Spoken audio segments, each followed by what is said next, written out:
Darkcast Network. Indie pods with a dark side.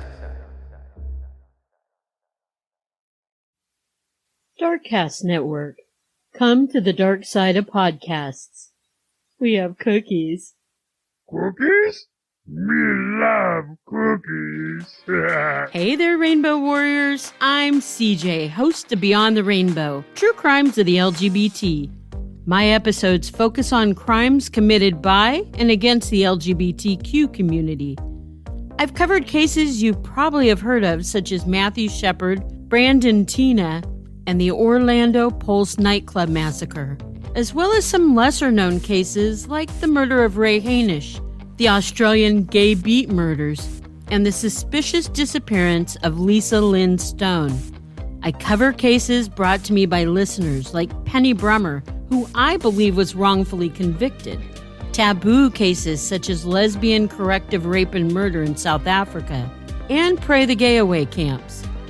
I discuss gay serial killers, women who pretend to be men to hook up with other women, and trans murders. I'm opinionated and uncensored. I know I'm not everyone's cup of tea, but surely I'm someone's shot at tequila. No matter what your gender or orientation in life might be, please join me as I tackle rainbow crimes in search of unicorn justice. Remember, it's not a crime to be gay, unless you're a murderer.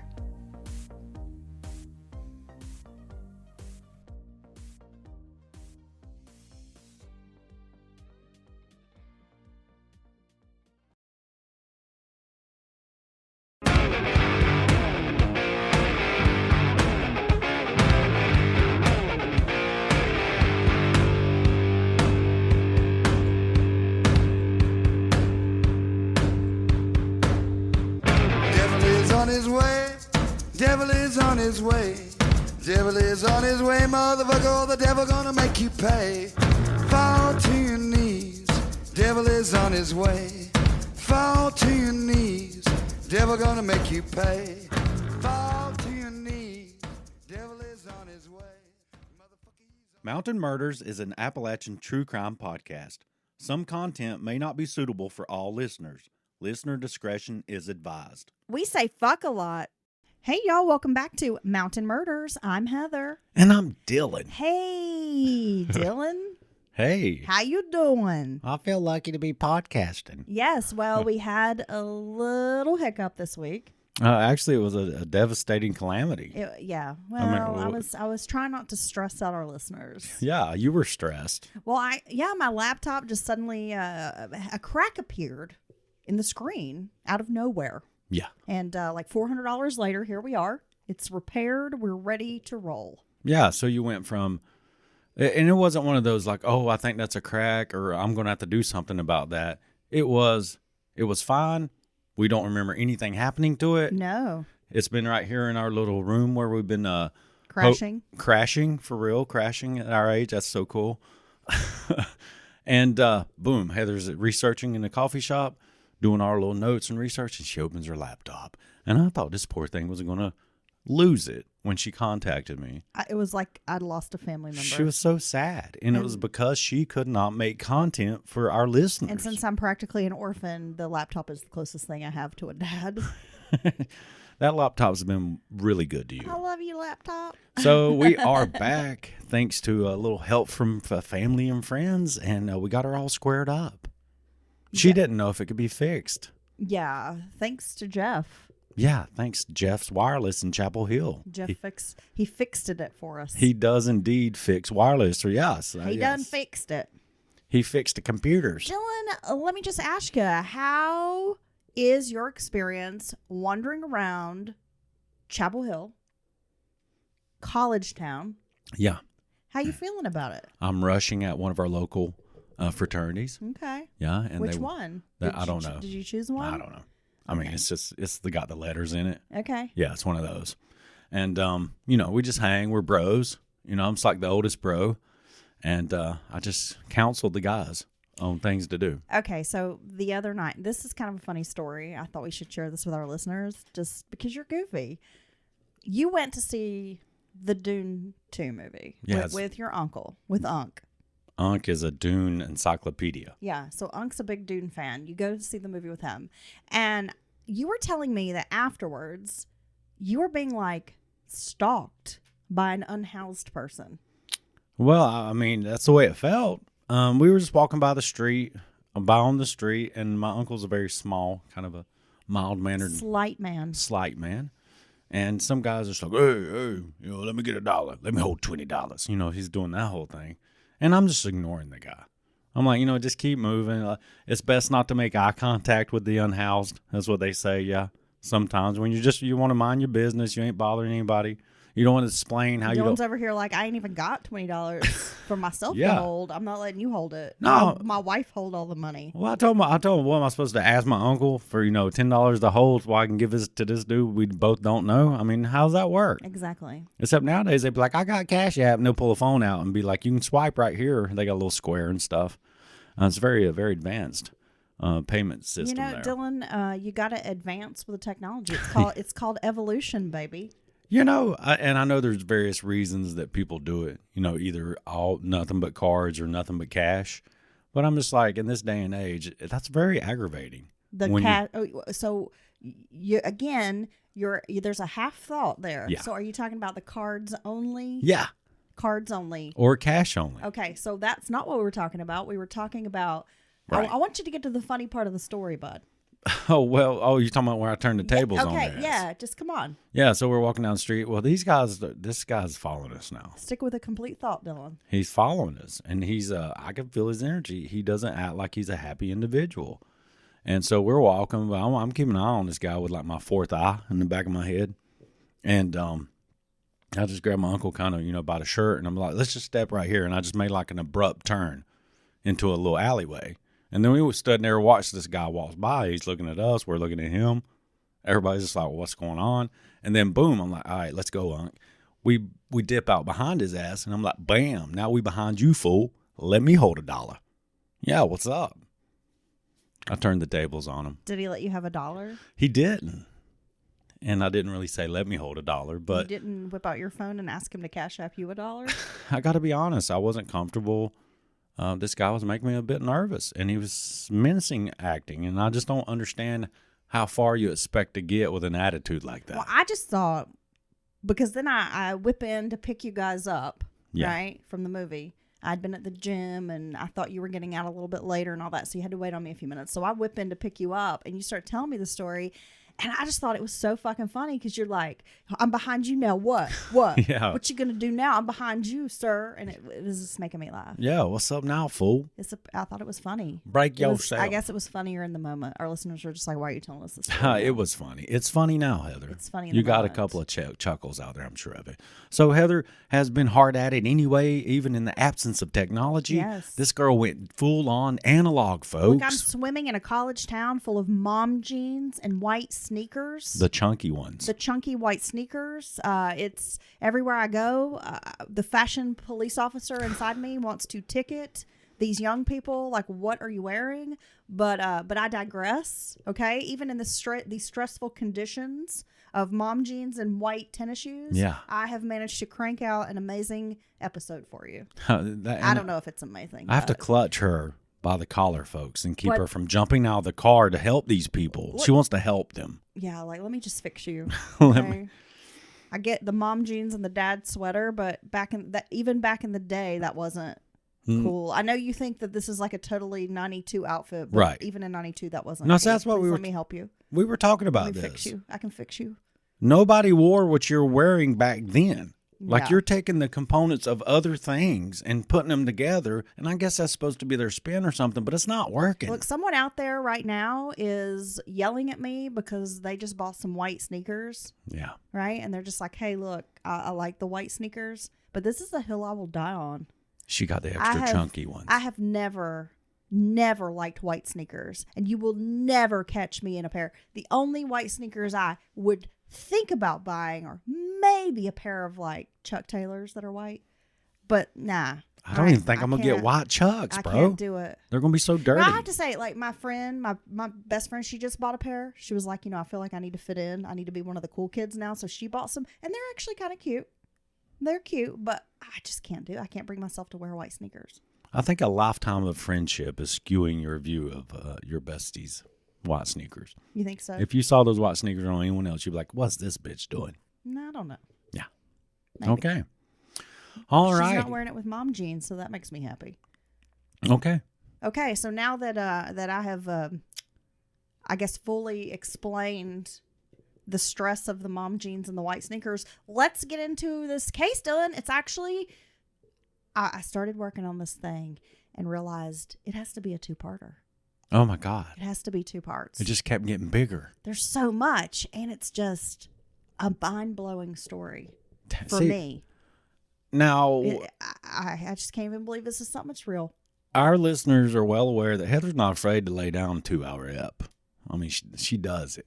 So for her to find this much information that actually needs 2 full parts, and she warned me this one was going to be a long one in of itself. So I can't wait. We don't have time to. Well, I think we've dillied and we've dallied quite enough. You're rubbing off on me. And you were doing it very well. I have to say, I was almost in awe of your dad. I'm behind you now. What? You done swapped the tables on me. Yep. All right, let's get into it. Michelle Theer was born December 9th of 1970, the first of 3 children. Her father was in the Air Force, spending long stretches away from home, and her mother was a homemaker. Michelle's parents divorced in the mid-1980s when she was a teenager. While in high school, Michelle found adult responsibility in helping raise her 2 younger siblings, Angela and Tom. During this time, her mother went to work because, you know, parents divorce, mom's got to go. Bring home the bacon. Well, your circumstance change. Exactly. Yeah. So Michelle watched her siblings after school, often taking Angela, who was 10 years younger, to ballet lessons. Michelle was considered an average student in high school and didn't have time for many after-school activities because, again, she has adult responsibilities. She's basically helping raise her younger siblings. Doesn't leave a lot of time for Michelle. She did volunteer at a children's hospital. Most of her free time was spent with her boyfriend, Marty. Freaking Marty. Often Michelle would bring Marty by the house where he would play with her younger siblings. Michelle and Marty brought along her brother and sister on camping trips. Michelle worked a part-time job with most of the money paying for repairs on an old junker car her dad had gifted her.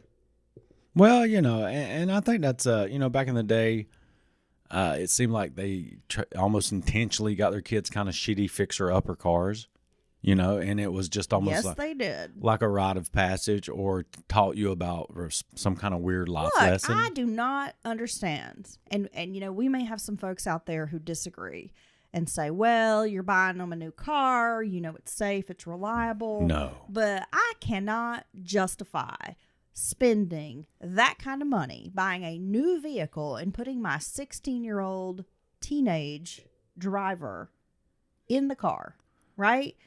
I'm not going to spend that kind of money because they tear it all to hell, they wreck it. The insurance on a first-year driver is sky high, bro. There's 10 reasons not to do this. Yeah. You can get plenty fine, safe, reliable vehicles, older vehicles. They don't have to be, you know, lowered with heated springs and all, like just a total shit box. It doesn't? No. Well, you should have told my parents. Well, yeah, you should tell everybody's parents back in the day because it was about working. It was about upward mobility. You start here, and if you back into a mailbox or a curb stop or whatever and rub the paint on it, as long as you don't hurt anybody else's stuff, it was no big deal. Well, yeah, because that car's damn 12 or 15 years old. Because right? it's already got dings in it. Yeah. It's already been up against mailboxes. And I mean, you know, and it's also about, I don't think kids should have a new car like that because, I don't know, it's just like, it doesn't make sense to put all that pressure, even if they're paying for their own note, like working a part-time job and it all goes on the car. You're teaching your kids, in my mind, to spend more than they can truly afford, to really work that credit bug. And I think that credit and all that mentality really structures your life in a way to where you're just beholden and trapped into a job you don't care for, where you're working all this extra and you don't get to do the fun, creative things you think of because you can't afford to because you got the huge house and the Well, picket and fence nowadays, and all that. I mean, back in our day, Dylan, you could pay like maybe $125 car payment every month, right? $250 was a high one. Yeah, it was. And nowadays, like a cheap car payment's like $3 something. I mean, people are paying $600, $700, $800, $900 a month on a car payment. I have shitty credit, and I was paying almost $400 a month at a buy here, pay here lot. Well, damn, Dylan.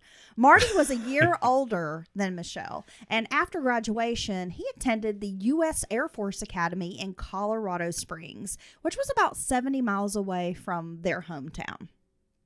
Michelle would pick him up on the weekends, and he would stay at Michelle's house, and then she would return him in time for classes on Monday morning. I mean, these guys, they are totally in love. It's their first love, their high school sweethearts. And, I mean, she's in this, right? She's picking him up, bringing him home for the weekend, making sure he gets back on time. He's spending every weekend with his girl.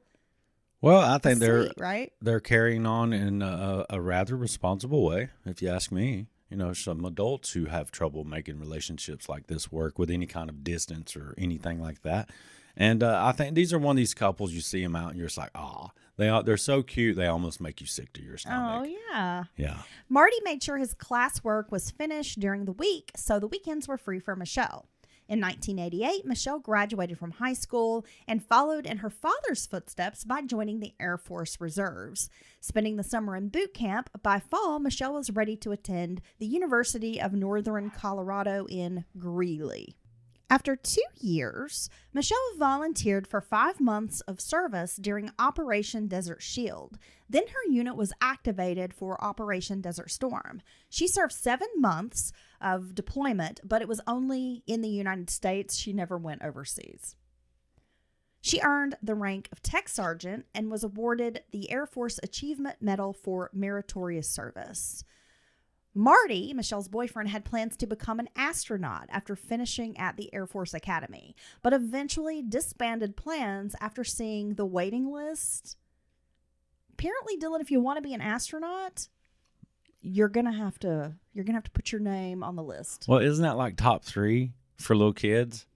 I don't know. I never wanted to be an astronaut. I know, but I'm saying. Probably. It's like doctor, astronaut, or cowboy. Is that what you wanted to be? Or cow person. Well, Dylan, there's a really cute picture of you in a little like Western shirt. Oh my God. I bet you wanted to be a cowboy. You're going to have to put that on to let the page on the gram or something. We need our listeners to. It's such an adorable picture of you. I need to be in y'all's eyes. You were such a cute little chunky cowboy, little toddler. I've got to say, I was a pretty cute kid. You were super cute. You look like a little cherub. Oh, why is that cool, fat chubby? Instead, the couple married at the Air Force's Academy Chapel. And Marty chose a career as an airplane pilot because he just didn't want to have to wait it out to become an astronaut. It's too much. Everybody and their mama is on the astronaut waiting list. Is that right? Sure. Yeah. Your mama and them. That's when you say everybody and their mama, that's everybody. They out here saying your mama and them's on the Air Force waiting list. Okay. So he was sent to flight school in Enid, Oklahoma. Newlywed Michelle followed her husband to Oklahoma, of course. Angela came to stay with her big sister for the summer, and Michelle seemed content as a military wife during that year in Oklahoma. She kept the house tidy, often finding companionship in their pet cockatiel, Phoenix. These are bird people, by the way. Ah, yes. I think there's like dog people, cat people, and then you have bird people. And it's a pretty specific a pet to own, right? Well, and it's a lot less common. It's less common. I think maybe nowadays it's more common than it used to be because you would almost be fascinated if you went to someone's house and they had like a big parrot or one of these larger birds that just kind of went around the house. When I was a very young child, my Aunt Cheryl had 2 cockatiels, a male and female, Bonnie and Clyde. And she would let them out of the cage and they would fly around the house. And it was awesome, but it also weirded me out. It's a lot. Because then they would come land on your shoulder or something. Yeah. And they got their little beak. And I was always afraid they were going to bite my face off. Dude, for one, they can just snap stuff with those beaks. Yeah. And the bigger the bird, the bigger their beak. So I've seen big parrots and stuff that could take a fair-sized dowel rod and just go right through it when you hold it up, which would be your finger, in my opinion. They could just take it right off. They were kind of mean too. And they got attitude. They were kind of mean. They got a lot of personality. They were kind of shitbirds. But I got to say, when a bird is sweet to you, it's almost one of the most beautiful. It's so beautiful. I mean, it's really, if you've never had the chance, let a bird be sweet to you. Dylan loves birds. Well, I don't love birds. You do love birds. You're always like, I want a bird, and then you're impressed with the birds. Yeah, but You then watch it's a lot. Bird videos. It's hard to. I don't watch bird videos. I've seen you watch bird Stupid. videos. No, it's hard though. To properly care for them, it's a full-time job, which is true with most any animal. It's a full-time job for me to properly care for you. Except a cat. Cats are fairly autonomous. Honestly, we're just lucky that they allow us to be around them. I have the personality of a cat. I've been told that. You do, because when you hiss, see, that sounds like an old real cat. Wow. A real cat. Yeah, it's true. It's my get the fuck away from me hiss. Okay, you've heard it quite a few times in your life. Okay, Dylan. I have. So Michelle is working part-time at a daycare center, and she spent 5 days a month with her reserve unit located at Tinker Air Force Base, which is just outside of Oklahoma City. In October of 1992, Marty was sent to Colorado for flight op school, and that was in Denver. After school, Marty was sent to Falcon Air Force Base near Colorado Springs, where he worked on his master's degree at the university. Michelle, whose college plans had been interrupted, she worked on finishing her bachelor's degree at the University of Colorado as well. If Michelle had been an average student in high school, she excelled in college, Dylan. She really found her footing and took college very seriously, was making A's, just doing the damn thing. In 1994, Michelle graduated magna cum laude with a bachelor's in psychology and sociology. Michelle was the first person in her family to earn a college degree. And that has to be a proud moment. She volunteered for Operation Provide Promise, which was a UN peacekeeping mission in Yugoslavia, for which she would spend several months in Germany. See, it's she sounds very driven, and it doesn't surprise me. A lot of times, the older siblings are very responsible and mature for their age because they always end up helping to a fair. Sometimes some more than others, rather. They help with the other children in the household, and they get a lot of responsibility put on their shoulders. Well, what I think is cool about this situation is you have this dual military couple, right? And a lot of times you see military wives, especially, they kind of, I'm going to say, maybe give up or they make sacrifices for their partner because their partner's enlisted or an officer and they're moving around a lot and they're going to different bases. And they going work to different long hours. trainings. Exactly. And they kind of put their lives on hold to follow their spouse and be in that kind of supportive role with the spouse. But it's kind of cool to see that Michelle is also doing her own thing. Right. And like, you know, kind of making it happen for herself instead of just falling into this, well, my husband's an officer, he's making money, I'm just going to stay home, or, you know, that kind of thing. And you're talking about one of our Discord fam. I'm going to have to shout out Allison. Dude, Allison. She is a badass. She's a military wife, and she is killing it. Holding it down. Holding it down. With some That's little the thing. ones. It's not easy No. to be in these situations where your partner is deployed or they're gone, especially when you have kids in the mix. It is. And It's hard to make friends. You move around all the time. You're constantly doing like a PCS, which is like a permanent change of station, moving around. Yeah. And, you know. And that's why there's you can't really establish a career. a lot of You're never in one place for too long.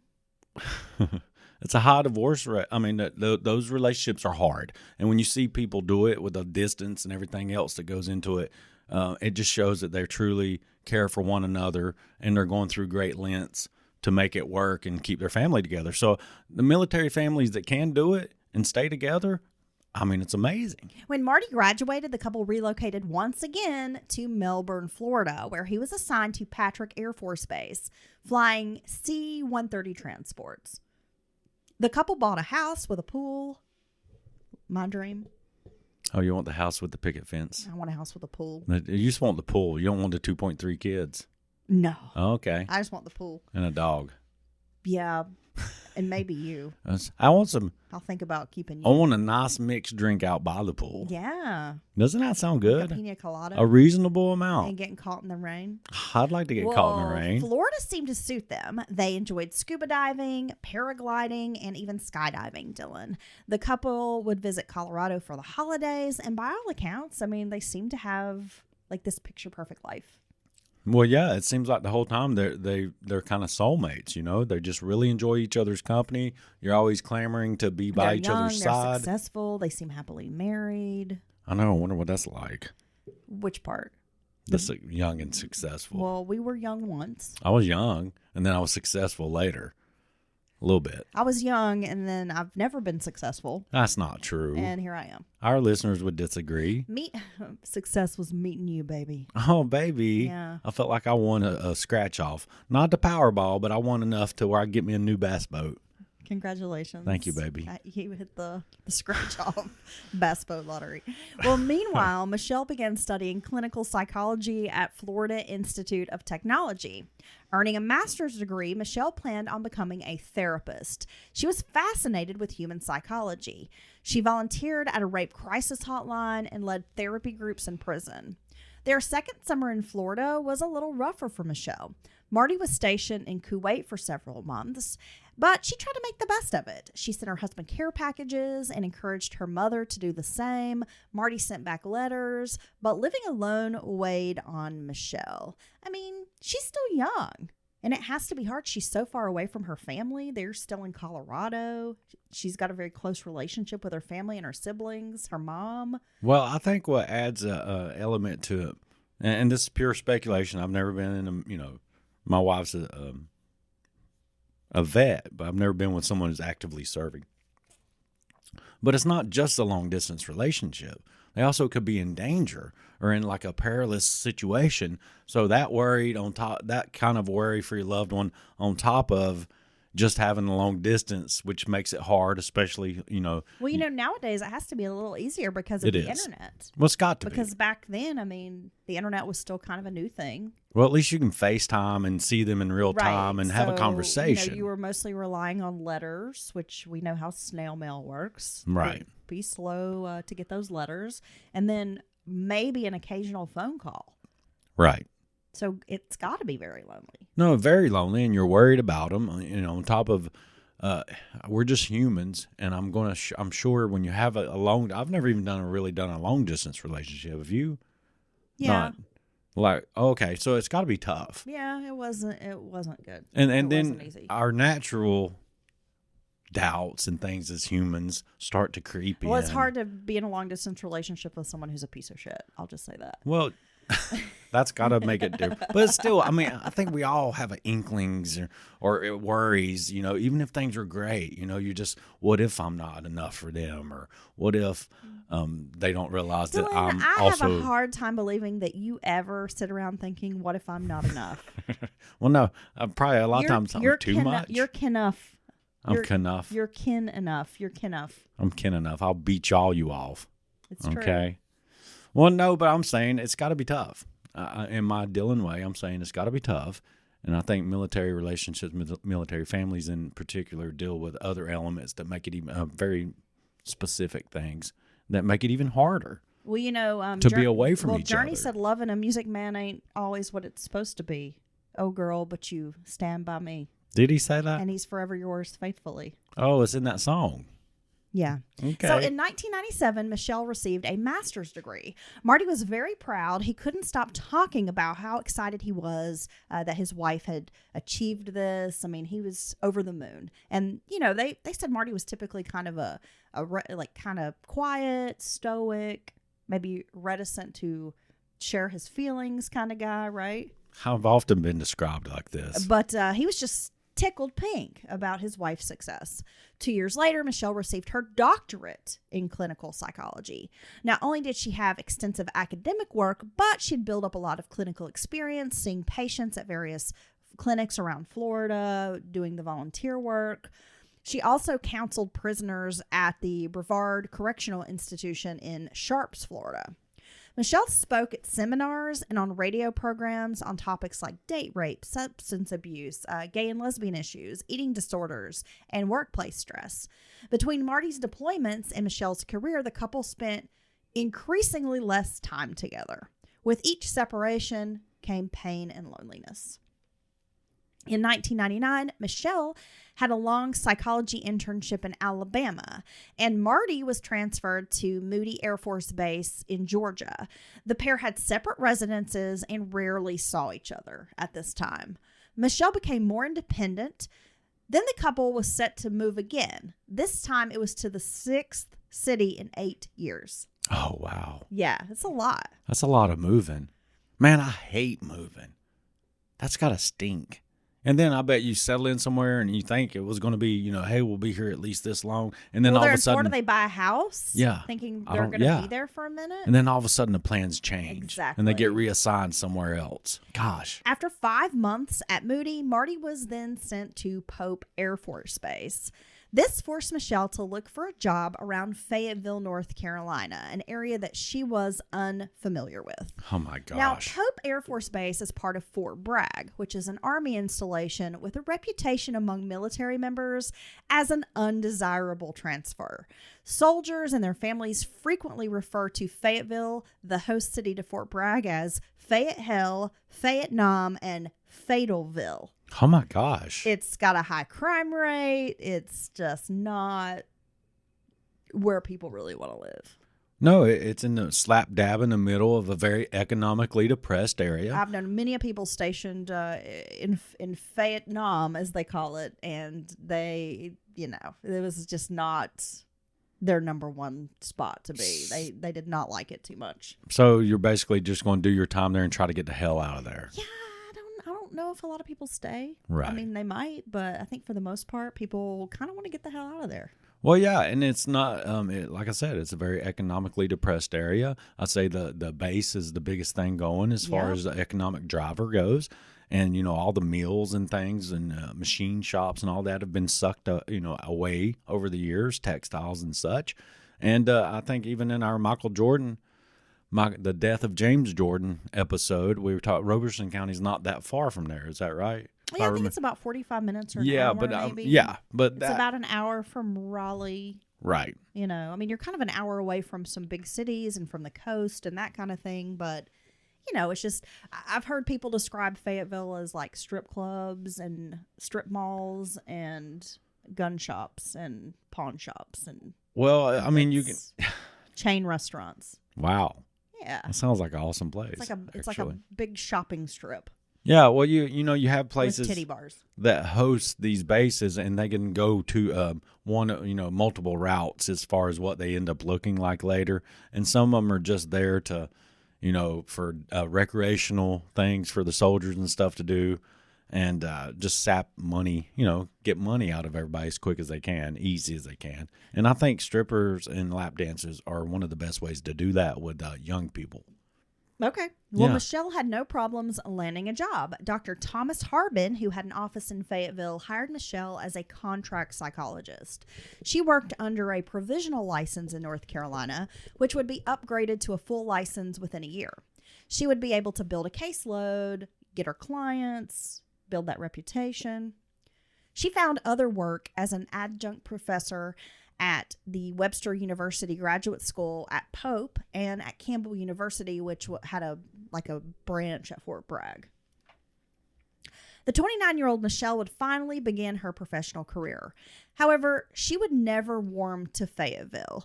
She made a few friends within the military community, yet Michelle remained 2,000 miles away from her family in Colorado, and they were unable to provide the kind of support she needed as she entered this unknown chapter of her life.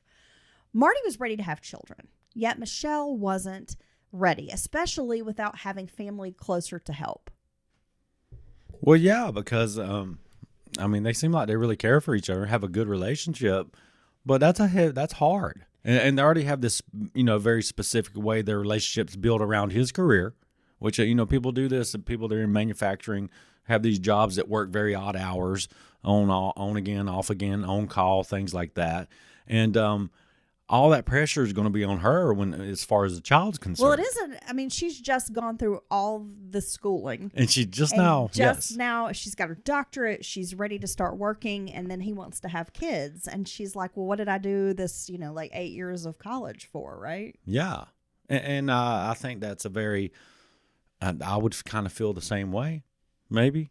If my wife was wanting to have children now, and I've done all this school, and I'm finally, because that's all you've been thinking about is actually practicing, whatever it is, law, psychology, any of that, because you want to put this stuff into effect, all this work you've done, and you probably want to help people, and you want to make wants a career, and you want to make good money because you put all this invested in Exactly. yourself with all this training and schooling and all that.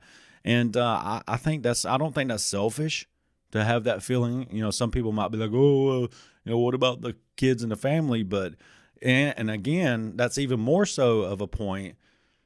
That's not English.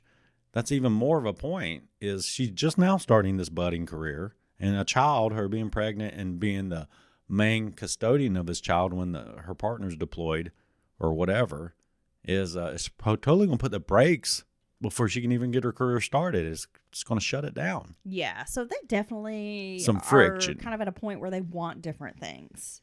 And I think that happens a lot, especially when you do get married so young. Well, you both are going to change and evolve, and you may go down different paths. By the spring of 2000, Michelle and Marty's marriage was more strained than ever. Marty did many things that irritated his wife, including his exceptional tidiness. He was a military guy. Okay. He liked things to be neat and orderly. He wanted everything a certain way. He had a certain expectation for the household. Michelle tried her best to keep and maintain the house in the way Marty wanted. But, after a while, she's just like, it's just the two of us. Like, fucking calm down, dude. He's going around with a white glove, like rubbing And mantle let's be pieces. honest, I think there are probably many husbands out there who do things that irritate their wives. I've never heard that. Sometimes you breathe and it irritates me. Well, and I know that's not really about me. Sometimes you look at me and your face just bothers me And for that's, no reason. Again, I can't control that. That's a you thing. I mean, that's not my problem. No, it's your face. You can control it. You need to wipe that face off your head. Well, look, then I just try to look. What I do is I try to look really dumb, and that seems to soften you up a little bit. I make my eyes bigger, like puppy dog eyes, and then I'm just look at you really dumb, look, and then you can't be mad at me anymore. Then I just hiss and scoff and scurry away. Yeah, and I know that we're making progress. Okay. So not only was she irritated at things like, his exceptional tidiness, but this ongoing push to have children. He keeps on and on. She's telling him she's not ready to have kids. I'm just now starting my career. So this is becoming like a point of contention. And I think this is one of the, what I call it, deal breaker, but this is a very big issue between a couple. I think one wants to have children now and one doesn't or whatever. That's a very big deal. Because it's two different outlooks on the next 20, 30 years of your life or whatever. I mean, it's very significantly different. You know what I mean? Kids, no kids. Don't do it. I'm just kidding. Well, no, and I'm just amazed that they actually had a talk about having kids. I was like, wow, where was that when I was a kid? Yeah, Michelle had a secret, Dylan, through all this. What's their secret? Well, at 28, when she first arrived in Fayetteville, Michelle went online. Oh. She posted an ad as a, quote, sexy brunette seeking a rendezvous man. Shit. Sometimes she went by Susan. Wait, did you say a rendezvous man? A rendezvous man. That could be like a movie. The rendezvous man? I'm a star in it. I'll be the rendezvous man. You going to be my backdoor rendezvous man? I'll be like, I'll meet you around back. Yeah. I don't want people seeing your dumb face come in front door. Go around Well, no, back. see, if anybody catches me, I'll use this dumb face You'll a just lot. rendezvous around. They'll be huh? like, I think there's some guy out back needs help or he needs assistance or something. I'm just back here sitting and looking with a dumb look on my face. Well, sometimes she called herself Susan. Other times she went by Cheryl. Her screen name was Married Brunette. Damn. No sooner did she post the ad, replies started rolling in. She knew loneliness, and so did these men who sent messages flooding her inbox. I say, I'm kidding around, obviously, but this is sad. I mean, I hate that she's been made to feel this way that's caused her to act in this, kind of random way. We're I mean, gonna get- it's pretty I don't know, just a random anonymous post online in some whatever forum. It's a pretty big step in my opinion. That's not starting out, or she's missing something in her life and she thinks this is a viable way of getting it. Look, there are it's there are attention. single men in her area who want to hook up. Well, I've heard that when you're looking on the porn sites, they always claim there's some lady just next door that wants to have sexual intercourse.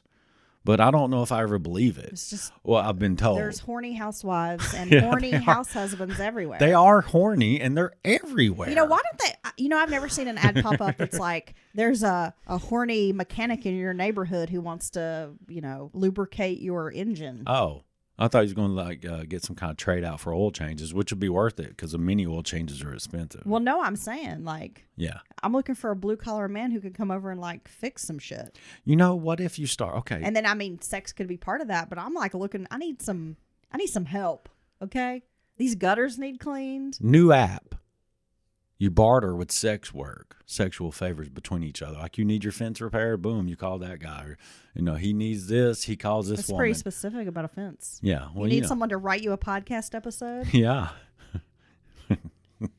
You need someone to do any of those things. You need somebody to rub your feet, somebody to cut your grass, somebody to check your pipes. Somebody to twist your nipple. Yeah. Okay. Somebody to reenact cheesy porn scenes with you. I could be the pizza guy. He fixes the TV. Yeah, talking about it's extra hot and cheesy. Log jamming. Yes, thick crust. By the way, every time And some garlic time I hear you balls. say that you're not a big fan of The Big Lebowski, I lose a little respect for you. What? Who? I didn't even say. I didn't even say that. No, just but now. I said log jamming, and then it just went. Yeah. From there. Okay, No. let's get back to our I'm story. not gonna. Yeah. Okay, it's spiraling. Oh my gosh. ADD in full effect today. Around 10:57 p.m. on December 17th of 2000, a 911 call was placed from a Video Hut movie rental store on Rayford, which I'm assuming is a street. I love the name Video Hut. That'd be a great place to go find a flick back in the day. Yeah, I'm going for the 5 movies, $5, 5 days deal. Dude, that's the best. That's the 3 5s, dude. That was the shit. That was the best deal ever. That's how I knew I was having a good weekend. Man, and then you could just watch one movie a day if you can stand I got it. a Papa's Pizza and 5 VHS tapes. $12 and your whole of weekend my set. choice. Yeah. # weekend at dad's. Yeah, which because was actually spent with my grandma because my dad was usually working. Yeah. 2 employees' slow night was disrupted when an attractive brunette woman who was dressed for a holiday party wearing no shoes entered the store.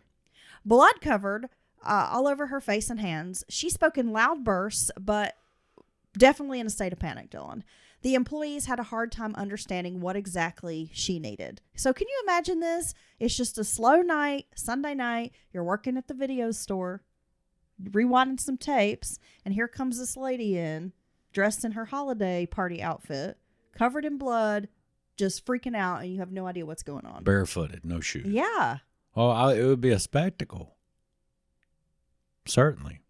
On the call, the woman told a dispatcher she comes in, she needs a phone, whatever. So she gets on the phone, and the woman is telling the dispatcher that her husband had been shot outside a building down the street at 2500 Rayford, and that she needed help immediately. What? Oh gosh, what's happening?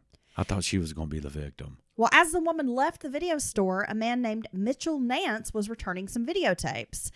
Just like Patrick Bateman, he had to return some tapes. He inquired about what was going on with this woman, and the employees told him that she had reported her husband being shot down the street. Now, he knows this address because it was where his accountant had an office. So Mr. Nance jumps in his car, drives down a few blocks, and he finds a red Ford Explorer parked under a street lamp near a 2-story office building. Next to the vehicle was a woman sobbing, kind of kneeling over a man who was lying at the foot of a stairwell. Now, she's run in and reported this to the employee and ran back out? Yes. Back to the scene. Okay. Yes. So he sees this man in a pool of blood, which is now kind of flowing down to the front tire of the Explorer several feet away. That's a lot of blood. Yeah. I mean, it's quite a scene. Nance exited the car, asking the woman if she was okay, and she told him that she was fine, but her husband was badly wounded. He didn't seem to be breathing, but Mr. Nance checked the pulse anyway, and the man had none. Mr. Nance asked the woman what had happened, and she said, quote, "Somebody shot my husband." Just as the man pulled out his cell phone to dial 911, emergency services arrive at the scene. They have a fire truck, 2 patrol officers, and a paramedic truck. Soon, more officers would be on the scene.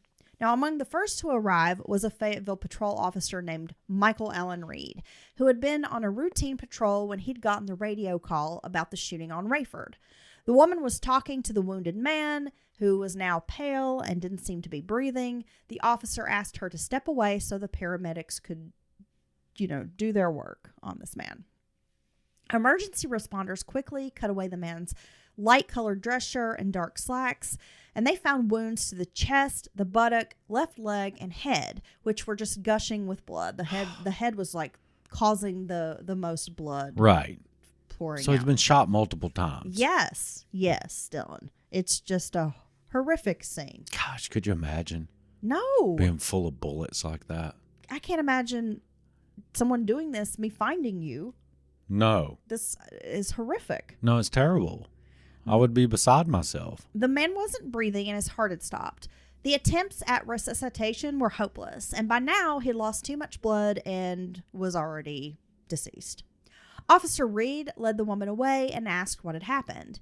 She told him that she had gone into her office building while her husband waited outside in the car. While inside, Michelle heard loud noises, but it wasn't a car backfiring because she said there were like several pops in a row and she knew it had to be gunfire. She ran outside, and from the top of the stairs, she saw her husband on the ground. Reed asked if she'd seen anyone in the area, but she wasn't sure, mentioning that maybe there was some movement in the corner of her eye, and she pointed to a low hedge at the back of the building, saying she may have seen some movement over there. Yeah, I saw somebody skulking over there by the bush. On the other side of the bushes was Rayford Road, which was deserted at this hour, and beyond that was a country club and a golf course in the darkness.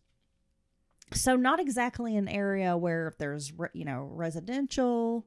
So not somewhere you would expect people to be walking or people out and about. Right. Okay. A female officer named Jennifer Sylvester arrived, and she took Michelle to her patrol car to warm up. The woman told Jennifer Sylvester that her name was Dr. Michelle Theer. She worked in the building, and that the man on the ground was her husband, Air Force Captain Marty Theer, who worked at Pope Air Force Base. Michelle also repeated her accounting of the events that had taken place before the officers arrived. Michelle added that she had tried to go back inside the building for help, but the metal door had locked behind her, and that she had left her keys on the desk in the heat of the moment, and that now she was locked out of her office building.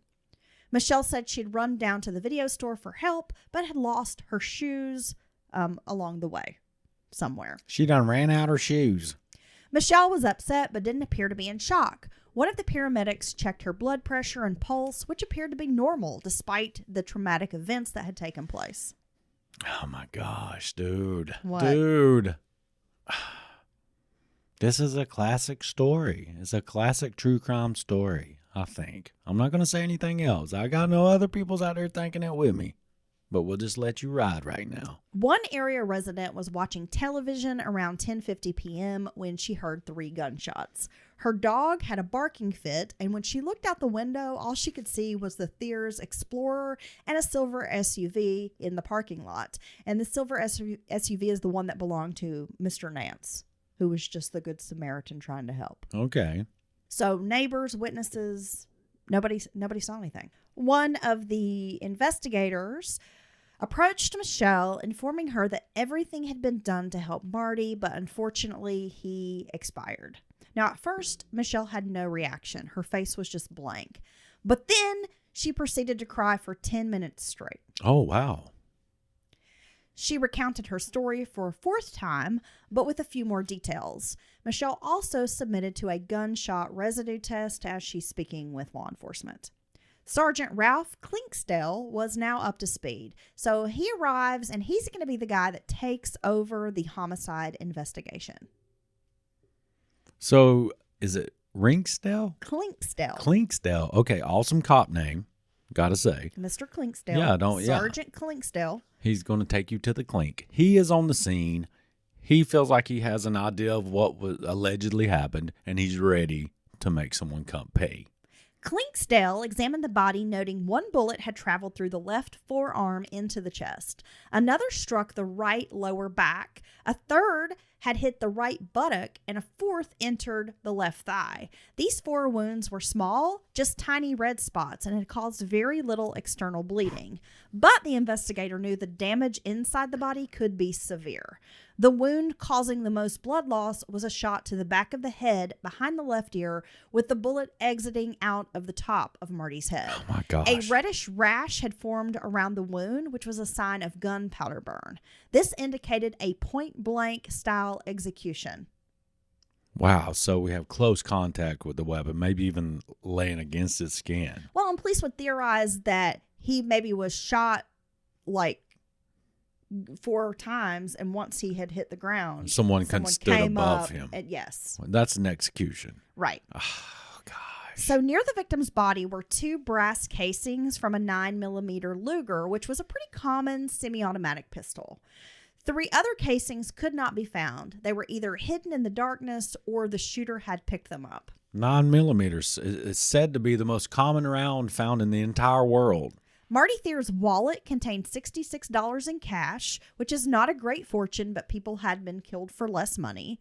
Also in the front pocket of his pants was a set of keys. Whoever had done this hadn't taken Marty's money or the SUV. They hadn't went through his pockets at all. They weren't turned out. You know, he wasn't rolled over. Someone's searching him for valuables. So we can eliminate robbery as a motive, right? Yep.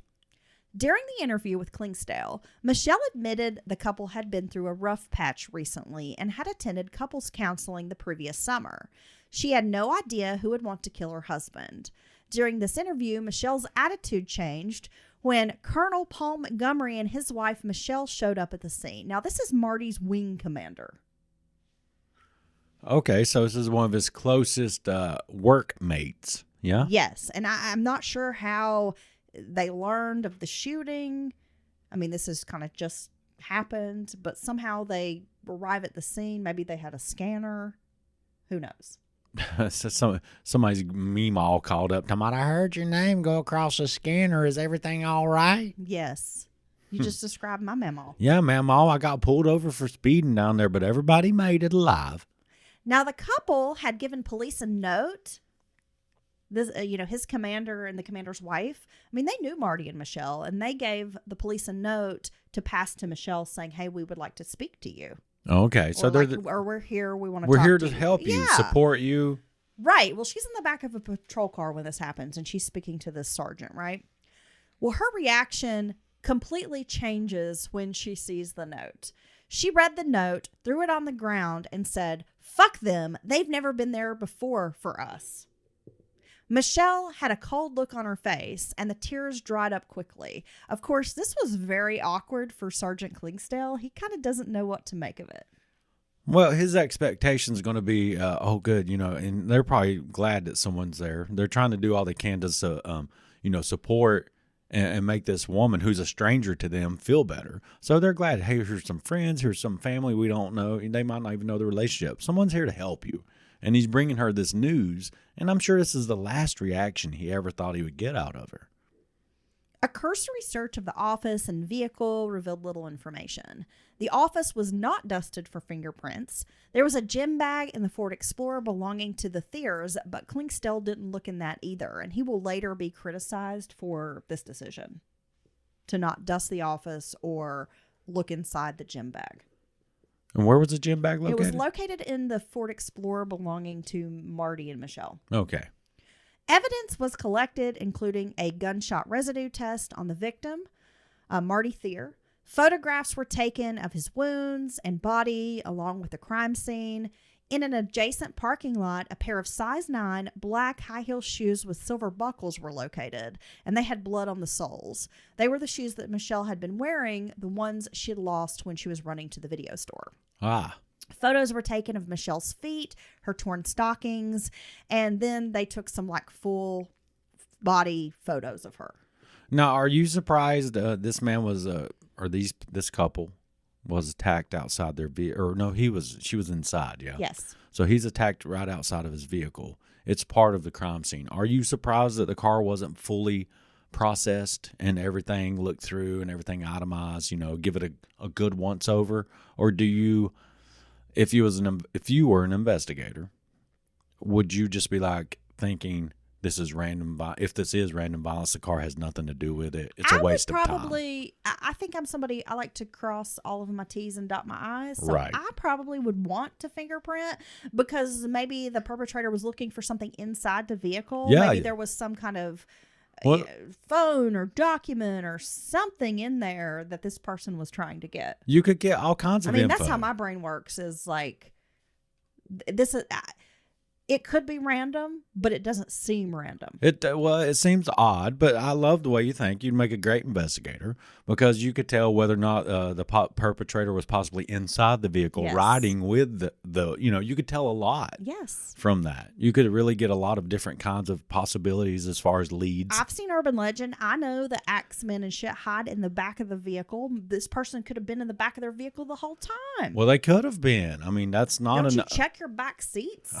Yeah, I always approach my car from the back and walk up the side, look in the back. Because there's always a killer in the trunk. There's a hunt. There could be a killer in the trunk of my tiny car waiting for me. A hook. Yes. Look, it's a tiny little cute killer. He's like, oh, I'm going to get you. And it's just cute because your car's so small. It's like a Lilliputian. Yeah, he's like, I'm going to get you, but he's just Like, so where's tiny. Gulliver? Ah. Okay, so a few crumpled cigarette butts were found in the grass to the right of the building. A blood stain was located on the 7th step from the top of the staircase that went into her office building. As a precaution, the blood was washed away with a fire hose since people would be returning to work at the building in a few hours. This could be a health hazard. Well, yeah, because blood-borne pathogens can live in the blood outside of the body for up to a week or more. Finally, Michelle was allowed to go home. I mean, this is like over the course of some hours at the crime scene. So this has been a big ordeal. Yes. Very taxing. I got to imagine very emotionally draining. I mean, I can only imagine how someone would feel at the end of an evening or end of a cycle of having to do all this. Your husband's been shot and killed. You've been asked a million questions. You've been out here and it's cold. It's December for what? Probably 4, 5, 6 hours. Yeah, miserable conditions. It's like 4 a.m. Yeah, at this point. And you've not even had a chance to process the fact that your husband's dead. I mean, let's be honest. You've talked to all kinds of different strangers. Everybody wants to know all your business. I mean, this would be a horrible situation to be in. Terrible. Now, Michelle insisted on driving herself home, and she was no longer crying. But the female officer, Jennifer Sylvester, did follow her home. Once they were at the house on English Saddle Drive, the female officer asked Michelle to remove her clothing and turn them over as evidence. But Michelle made phone calls to all of her family and to Marty's family before she turned the clothing over. Okay. Which seems kind of weird to me. Maybe she's not thinking clearly. Maybe not.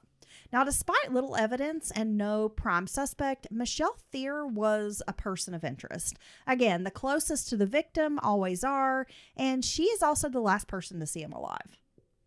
So we know they always take a hard look at the spouse. Well, they or always. the intimate partner. And this is one of those cases that's going to make them, or rather one of those sets of circumstance that's going to make them take an even harder look at the spouse. You know what I mean? This, in my mind, is equates to we were fighting and she took off mad walking and I never saw her again. She was big mad and she left. I never believe those I never believe those because they're very seldom true. So Dr. Thomas Harbin, Michelle's employer, was interviewed by law enforcement. Now, he didn't know Marty well, but knew the couple's marriage was in trouble. Michelle had confided in him over the previous summer that she had suspected Marty was having an affair with a woman in Florida, where the Theers had lived before moving to North Carolina. The couple had also clashed over the subject of children. In July or August of 2000, tensions were so high that Michelle had left Marty for 2 months. She moved into an apartment. what if you had an affair at a fair? You think that would be kind of funny to your spouse at the end of it all? They'd be like, and to beat all, know what? they were having an affair at a fair. This isn't fair that you're having an affair at the fair. I would have an affair at the fair because then you're getting all the food. And see, you know me, I'm This isn't going to The fare. one way you're going to lure me away from my husband is to be like, hey, you want a funnel cake or some fried Oreos? You want some Like, deep fried Oreos? Yes, I do. I'll be like, hold on. He had deep fried Oreos. He had a corn dog. Like, my wife's not here anymore. She's gone. You have an $18 turkey leg? Do you have an $18 dry turkey leg? Bring that here. I want some street corn. Bring me some street corn, wench. Yes. Gosh, a street corn served at a nice tavern that has a good winch who provides great service. I like where you're going with this. At the fair? Yeah. Well, no, just in a No, my mind's in a castle. What is wrong with this? I don't know. I'm under like a big top tent eating my corn dog and Oreos. Well, that's how I do. You say winch, and I go straight to the medieval times. Harbin had referred the couple to a marriage counselor who was based out of Chapel Hill, North Carolina, but had an office in Fayetteville. He mentioned another friend of Michelle Theer's who was set to travel out of country within a few hours of the murder and was like, hey, this is somebody that I know she's close with. And it was this fella, his name was Raphael, and he worked at Appalachian State University. So again, Michelle doesn't have a lot of people in Fayetteville. So her employer, this doctor, is just trying to let the officers know what he knows, which is not a ton, and mention like she's got this friend, but he works in Appalachian State, which is some hours from here, and he's supposed to go to Venezuela in a couple hours. Well, police are like, okay, well, she has a friend who's leaving just hours after the murder, traveling out of country. That's interesting. It's only a couple hours away, which is not totally, that's drivable, folks. Yeah. I mean, you can drive that and then go get on a flight. So you said earlier in the story, she never really warmed up to Fayetteville. No. So she's been here for some time now at this point. And that never changed for her, right? She never made friends or confidants around really. her. I mean, the few friends she did have were like associated with the military or kind of friends with Marty too. Or it sounds like a handful of people, and when she's trying to get her career off the ground, workmates, if you will. Yeah. Well, Dr. Harbin also told officers something else that piqued their interest. Michelle had confided in him about a month before the murder, back in November, that she had had an affair with a man named John. Dr. Harbin said he didn't know John's last name, but believed he was a soldier stationed at Fort Bragg. He was also a trained sniper in the Special Forces. Oh, that narrows it down. I was going to say John's too common for that. Even in, there's going to be hundreds of Johns enlisted there, even at Fort Bragg alone. But John the Killer Sniper, that kind of dials it down a little bit. Okay. So there was a friend of Michelle's who was also like Dr. Harbin's office manager. Her name was Heidi. And Heidi had attended the previous night's Christmas dinner with the Theers. They had actually kind of all gone, it was like Dr. Harbin and his wife and Heidi and her partner and Marty and Michelle had gone into Raleigh to eat at a restaurant. This was sort of like the company Christmas party, I guess. Okay. It's like Christmas dinner together. Yeah. Right? Couples night out. Well, Heidi and her partner, I think it was her boyfriend, I don't think they were married, had actually rode in the car with Michelle and Marty. Okay. Like they had driven and this other couple had joined them. I like that. Go to Raleigh. They're carpooling. Smart. Yes. So Heidi admitted that she knew there was an affair between Michelle and a fella named John. She had actually met Michelle's lover about 6 months earlier, before the murder, at a Bennigan's restaurant. Michelle and Heidi had gone there after work. Oh my gosh.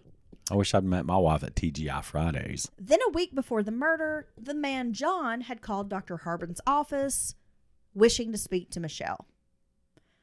John told Heidi he was concerned about Michelle Theer because Marty was abusing her, and Heidi told the man she would tell Dr. Harbin. But I guess, Michelle wasn't available at the time. Okay. So this is all kind of unfolding in a strange way, right? Well, yeah. Yeah, well, I mean, but there's a lot of stuff here that's got to have the cops like, hey, investigators are very interested in where all this information's going, I'm sure. This is why it's a two-parter, Dylan. Oh, my gosh. So much info. Hey, I got to ask a question. Do you think a Dear John letter to a guy who's actually named John actually has more impact on him than a Dear John letter to someone who's not actually named John? Well, I think if I was writing you a letter and wrote Dear John, I think you'd be upset because you'd be like, my name's not John, it's Dylan. Right. Exactly. Yeah. That was my thoughts exactly. I don't think that a guy's not named John would even pay mine to the Dear John letter.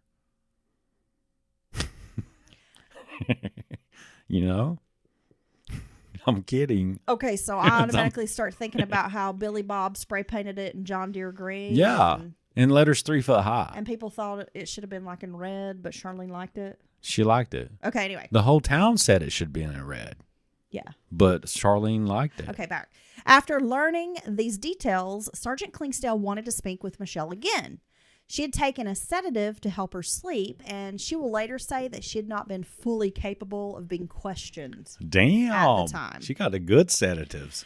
Klingsdale made no mention in his official report that Michelle seemed medicated or out of it. So it's kind of like her word against his. Right?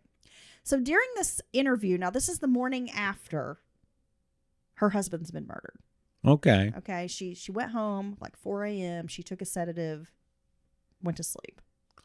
You know, is it prescribed? Is it Tylenol PM? I need more information. Yeah, I'm not really sure. I'm saying that's what it's Klingsdale. So the sergeant, now he's spoken to her boss, her employer. He's spoken to the office manager, who's her friend. The couples so now that were out he's with. like, okay. He goes back to speak to Michelle. He's learned some new details.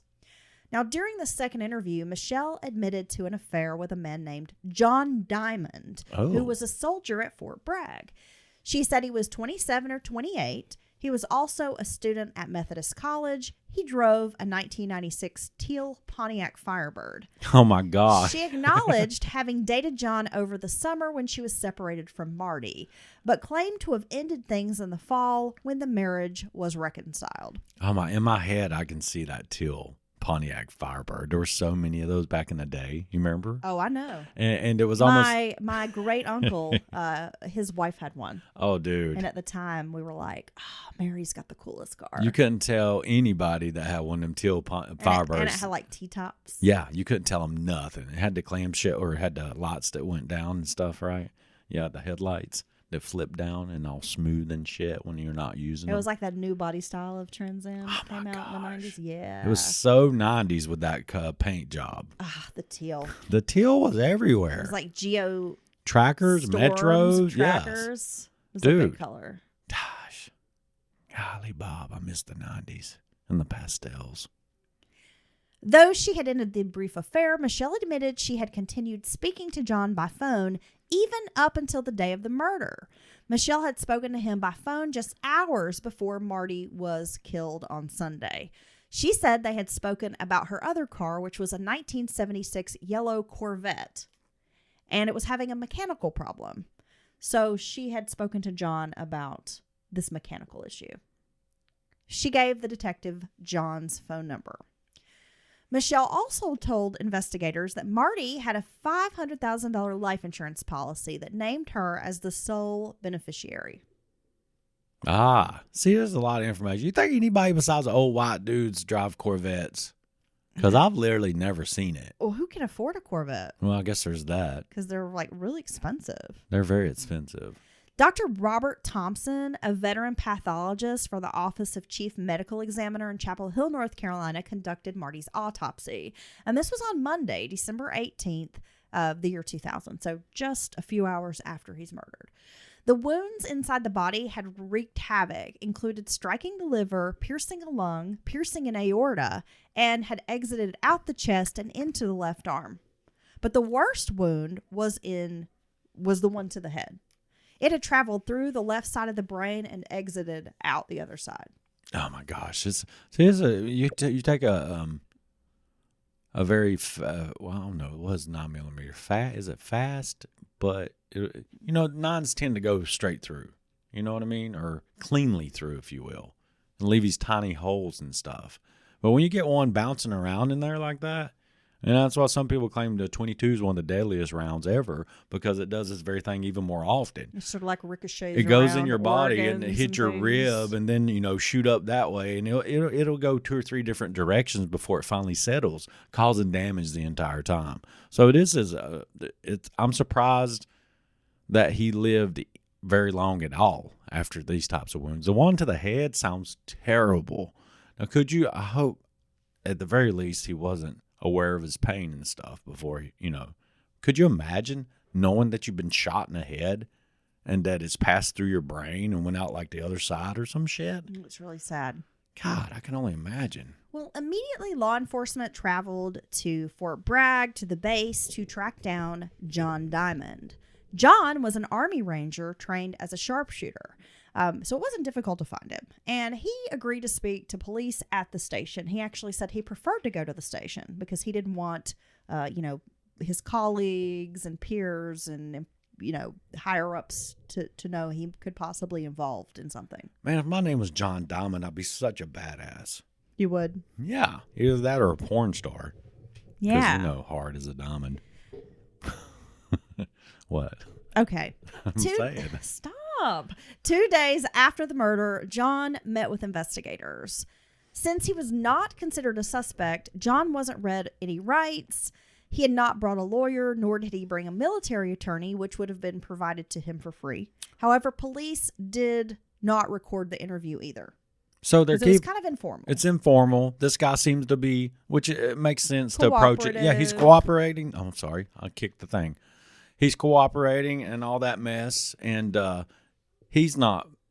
It's smart on the police's part to keep it informal because it makes a guy feel comfortable, Well, the interview began with John discussing his military career, saying he had served for 10 years, and admitted that he was at a point of deciding whether to continue on in the military or rejoin civilian life. And I found that a lot, Dylan. It seems around that 10-year mark, people are like, okay, I'm halfway there. Do I do another 10 and retire, or is this the point when I get out and I try something new? Well, I think even outside of the military, which you're almost, like you said, you're halfway through retirement, 20 years in, and you can retire.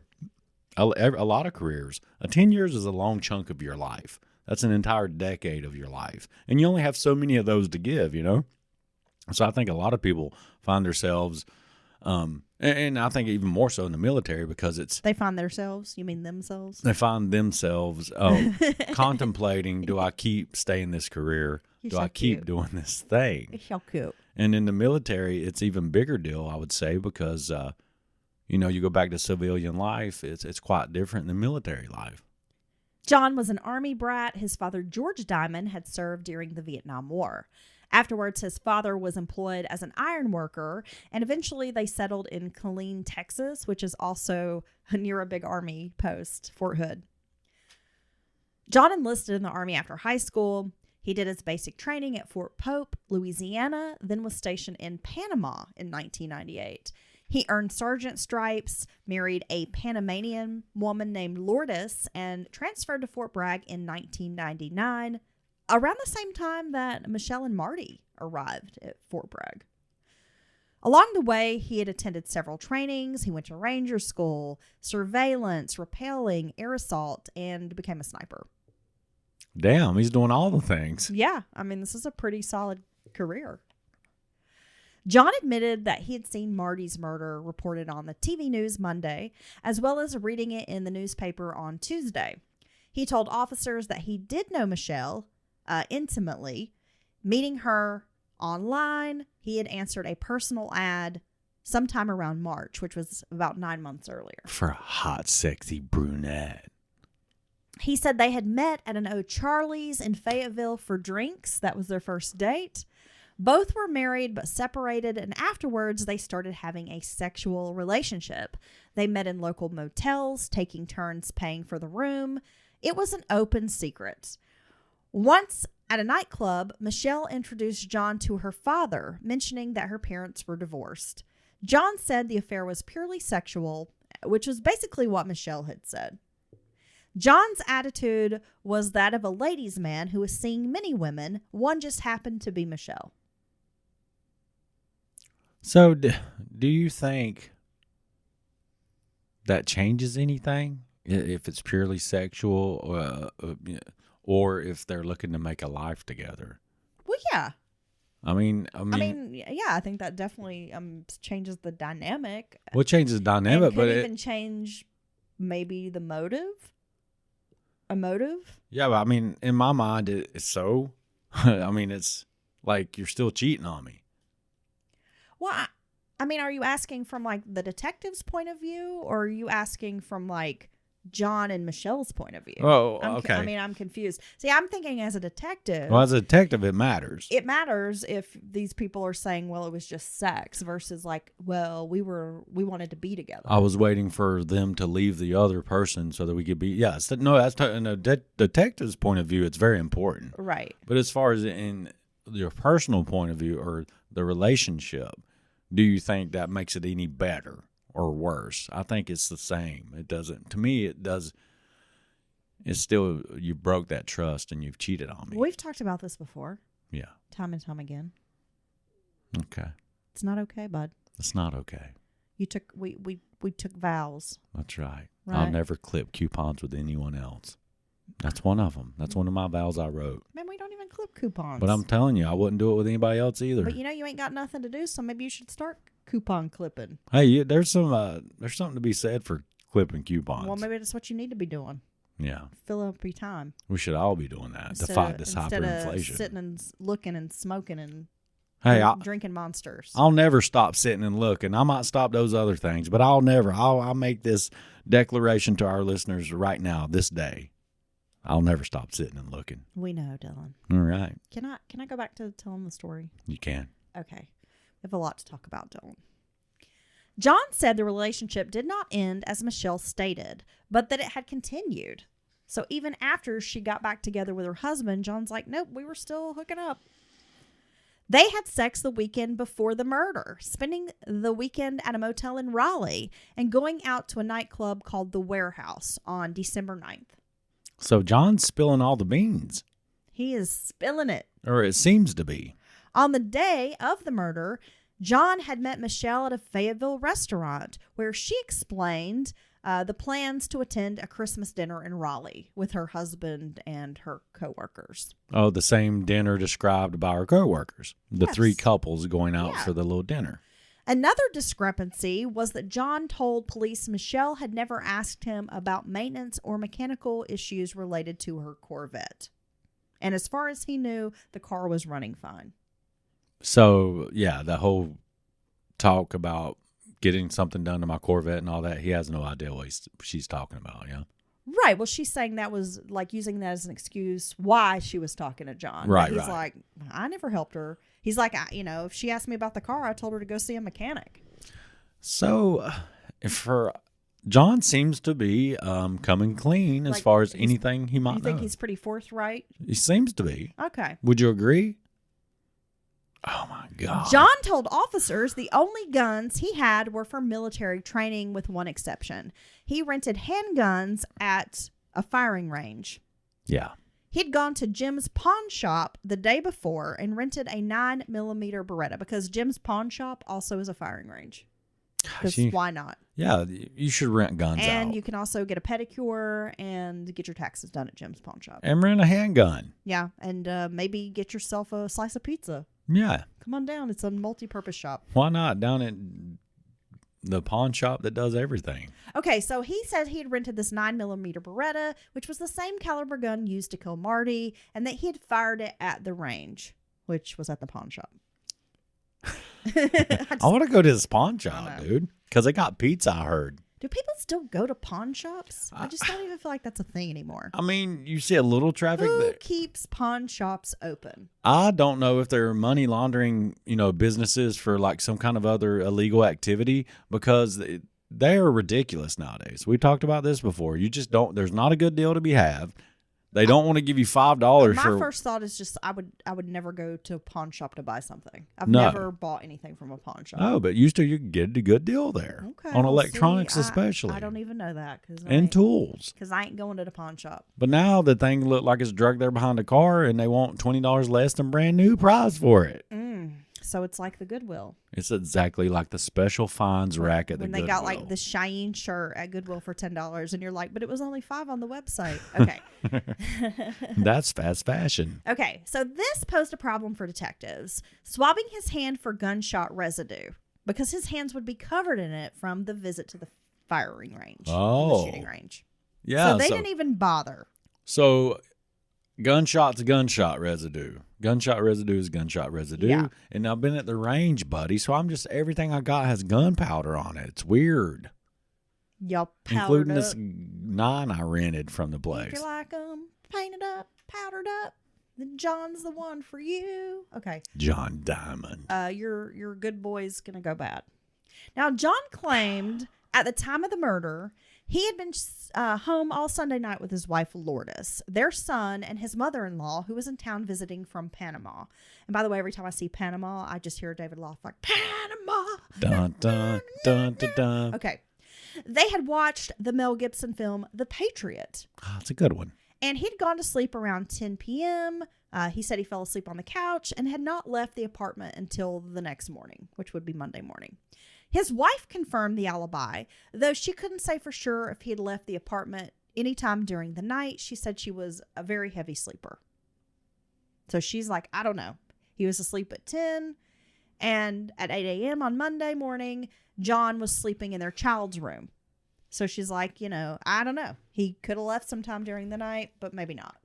She says, as far as she knows, he didn't, Right. but she slept all night and never woke up. So detectives knew that John's alibi was good, but not ironclad. Also, his mother-in-law had come to the police station and spoke with detectives, but she did not speak English. Oh. But she seemed to confirm the alibi as well. She's with her hand gestures? Well, I guess they had an interpreter. The I'm daughter, just kidding. Yeah. The financial payment was motive, this $500,000 life insurance policy, but they had no solid evidence that Michelle or John had been involved in Marty's death. At this point, they were operating on theory only. Now, here's the thing, Dylan. Well, there's also seems to be the lack of another obvious lead of any sort. John Diamond wasn't Michelle's first lover. I knew that. Before John, Michelle had been involved with a man named Charles. After 3 months, feeling something wasn't right, Charles managed to hack into her inbox using a password that he had figured out. And you know what the password was? What? Cheater. No. Cheater. That was the password to get into Michelle's stuff? Yeah. That's awesome. After seeing multiple messages by many different men, Charles feared Michelle might have subjected him to an STD, and he confronted her. Some of the emails were replying to Michelle's ads looking for a partner to attend swingers functions with her. Soon after having an affair with one guy, Michelle was hooking up at swinger parties, at hotels. She was having sex with different partners, both men and women, a partner swapping, and sometimes having sex with more than one partner at a time. Okay. Now, do you think that she may have some kind of issue with sex? Possibly. I don't know. Maybe she's just exploring. Well, see, a lot of times I wonder She's been married to the same man.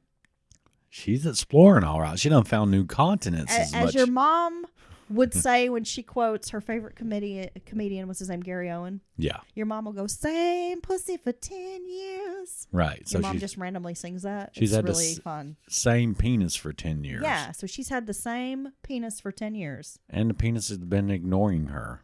And maybe she's just, she's just feeling herself a little bit. Oh, she's feeling it. So she's feeling it. Everybody else is feeling it. Everybody's feeling it. But look, you know what? I'm not slut shaming her. I'm not slut shaming her either because she's living her best life. She's doing what she wants to do.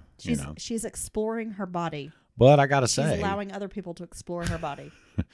If you want other people to explore your body, I wish you'd just tell me. She's got like Vespucci up in there looking around, exploring. They have planting his flag in the name of Spain or whatever. Oh gosh. I think he was Italian, but anyway. Yeah, it doesn't even matter because all the other flags are already there. Look, Dylan, I was just going to say, before I met you, my body had been explored. Oh. All right? I didn't need nobody to explore it any further. Oh, I knew I wasn't the Star Trek. So, you're welcome.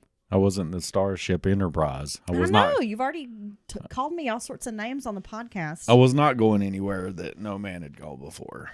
Well, Dylan, some of these messages were very sexually explicit. So Charles was like, what? I mean, he's thinking he's the only one. He thought they were exclusively cheating with each other. Kitty, yeah, the cheater's cheating on him. Don't you love people that get surprised by that? So in April of 2000, around the time that Michelle was talking dirty to like these other married couples and doing her thing. She gets a response from a man named John, and he fit the bill of what she was looking for. She was looking for like fit, good looking, a head turner. That's one of the ways she described. She wanted a man who turned heads and that he should have a full head of hair. And this guy, John, he hits all the marks. He's an Army Ranger. She wants a handsome guy with hair. Yeah. Okay. Full head of hair. She's not doing the bald Full thing. set of teeth. Nice. Okay. She wants to check his hind legs. She's going to look at his teeth. Yeah, she's going to make sure. It's like a dog show. That's right. Yeah. So Marty Theer had been raised by his single mom, a nurse named Linda Gettler in Colorado. His father was a schizophrenic who divorced Linda and left Marty with only his last name. Marty's grandfather, Al Dunbar, had been his sole father figure. And from an early age, Marty dreamt of becoming an astronaut, as I had mentioned before. Linda arrived soon after hearing the tragic news that her son had been gunned down in Fayetteville. She flies in with just a few hours. Michelle's mother also flew into town as well, and her father, who lived in Louisiana, because, Michelle's parents are divorced. Also, Marty's childhood best friend and his wife came to Fayetteville as well. So Michelle, at this time, she's got a house full of people in the days following her husband's death. What? Well, I'm just saying, And I'm bouncing around a little bit, but I promise it all makes sense. No, you're in the doing end. fine on the chronologically speaking. Well, just her. She's acted odd at times during this, after this has happened to her husband. So now she has a house full of her people, his people. Yeah. They're all just crowded around her, basically. What can we do to help you? What's going on? What's happening? All that. So I imagine this is a lot for Michelle to deal with. In the days following Marty's death, Michelle was consumed with making funeral arrangements and, of course, these visits from family, friends. The Air Force held a memorial for Marty on Thursday at the chapel at Pope Air Force Base. In the days after the murder, Michelle and relatives were contacting Fayetteville police to learn more information about the homicide investigation. Little was being provided. Marty's grandfather, Al Dunbar, told the Raleigh News and Observer, quote, "He didn't have an enemy in the world as far as we know." It seemed nobody who knew Marty could imagine why he'd been killed. So they were just totally blown away. Everybody's just like, why? They're doing the Nancy Kerrigan. Why? Because he's a likable guy. That poor woman was hurt, and people made fun of her for years. Why? Me too, because it's fucking hilarious. Because she had like a bad cry face, I think is what really sold it. Yeah. She had an ugly cry face. Yeah. Yeah. Why? I'm sorry, I can't. Why? Okay. I'm sorry, Nancy girl. I love you. Somebody out there is yelling at me. And I'm really sorry that those doofuses hit you in the leg. They were so dumb. Why? Okay. Because he wants to win. Okay, back to this. Yeah. Let's be serious. The autopsy was completed and his body was released to the family. So they're still like, okay, we've got autopsy's been done. All that, like, why are you not communicating with us? Like, Yeah. we need to know what's going on. Right. I'm sure they expected more from her once they we just need to get there. They're flying from all over the country. They're trying to help her. They want to know, his people want to know what happened to their son, their friend. Michelle and Marty's family made the decision to bury him in Colorado near the Air Force Academy. The coroner had yet to provide a report on his findings, and that would take a while. Like, once an autopsy is completed, it can take months to get those reports back. It was after the service on Thursday that the family was invited to the police station to speak with Sergeant Clinksdale. Michelle was pointedly not invited. So like everyone else is but her. Yes. Michelle was hurt and angry. She demanded answers and insisted on attending this session, this meeting with police. She did ask police ahead of time, even though she's not been invited to this meeting. She pulls officers aside and asks them not to mention the affair with John Diamond, as no one in mourning knew about it. Police reluctantly agreed to allow Michelle to sit in on the briefing, and they said nothing of the affair. By all accounts, it was an uncomfortable meeting. The family wasn't satisfied as law enforcement provided little more information than basically the nature of the injuries and their lack of physical evidence. When the family asked questions, the police responded with, quote, "We can't tell you that as long as it's an ongoing investigation." Oh my gosh. You know what I got to say? And sometimes that's true on the investigator's part. But a lot of times they're hide behind that bullshit if they don't have anything to tell you or they don't want to tell you. You think with I've always wondered about autopsies, why they take so long, you know? Which I know it's a big deal what they do. But do you think there's so much weight given to the autopsy itself once the report comes out as far as investigators, family, everything? It carries a lot of, it's a very big deal. Do you think that's why? And they need to be the actual very, autopsy doesn't take very long. That's what I know. I mean, I transported. Well, yeah, for it takes a autopsy. few hours. So it would just take a couple hours. But you've got to consider they're doing multiple, sometimes 3, 4, 5 a day. Well, yeah, no, right? I know, but still. Then they make all their notes, but then they have to actually sit down and document it and write it out. And I think that's the part that they get backed up is that you complete, but then it's the administrative part with the paperwork. And writing the report. Yeah. That's what takes a minute. And I'm sure they want to make sure they're very spot on. I'm sure. Exactly represent what they think the findings are. Okay, that makes sense, I guess. But I've always wondered why these times some of these can take weeks, months to come out. Well, that's all I know. Well, that makes sense. So thank you. You can quit staring I'm sorry. at me with your puppy dog eyes. I'll quit sidebarring you. You have my brain going 20 different places. Yes. I'm sorry.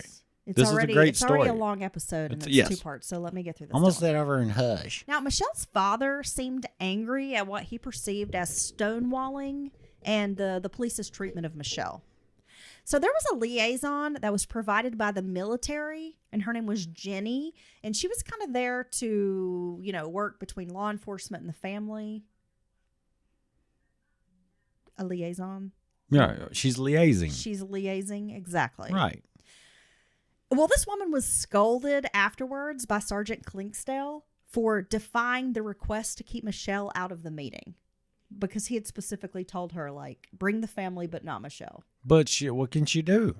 Well, Klinkstell told this woman her job was to represent Marty's best interests, not Michelle.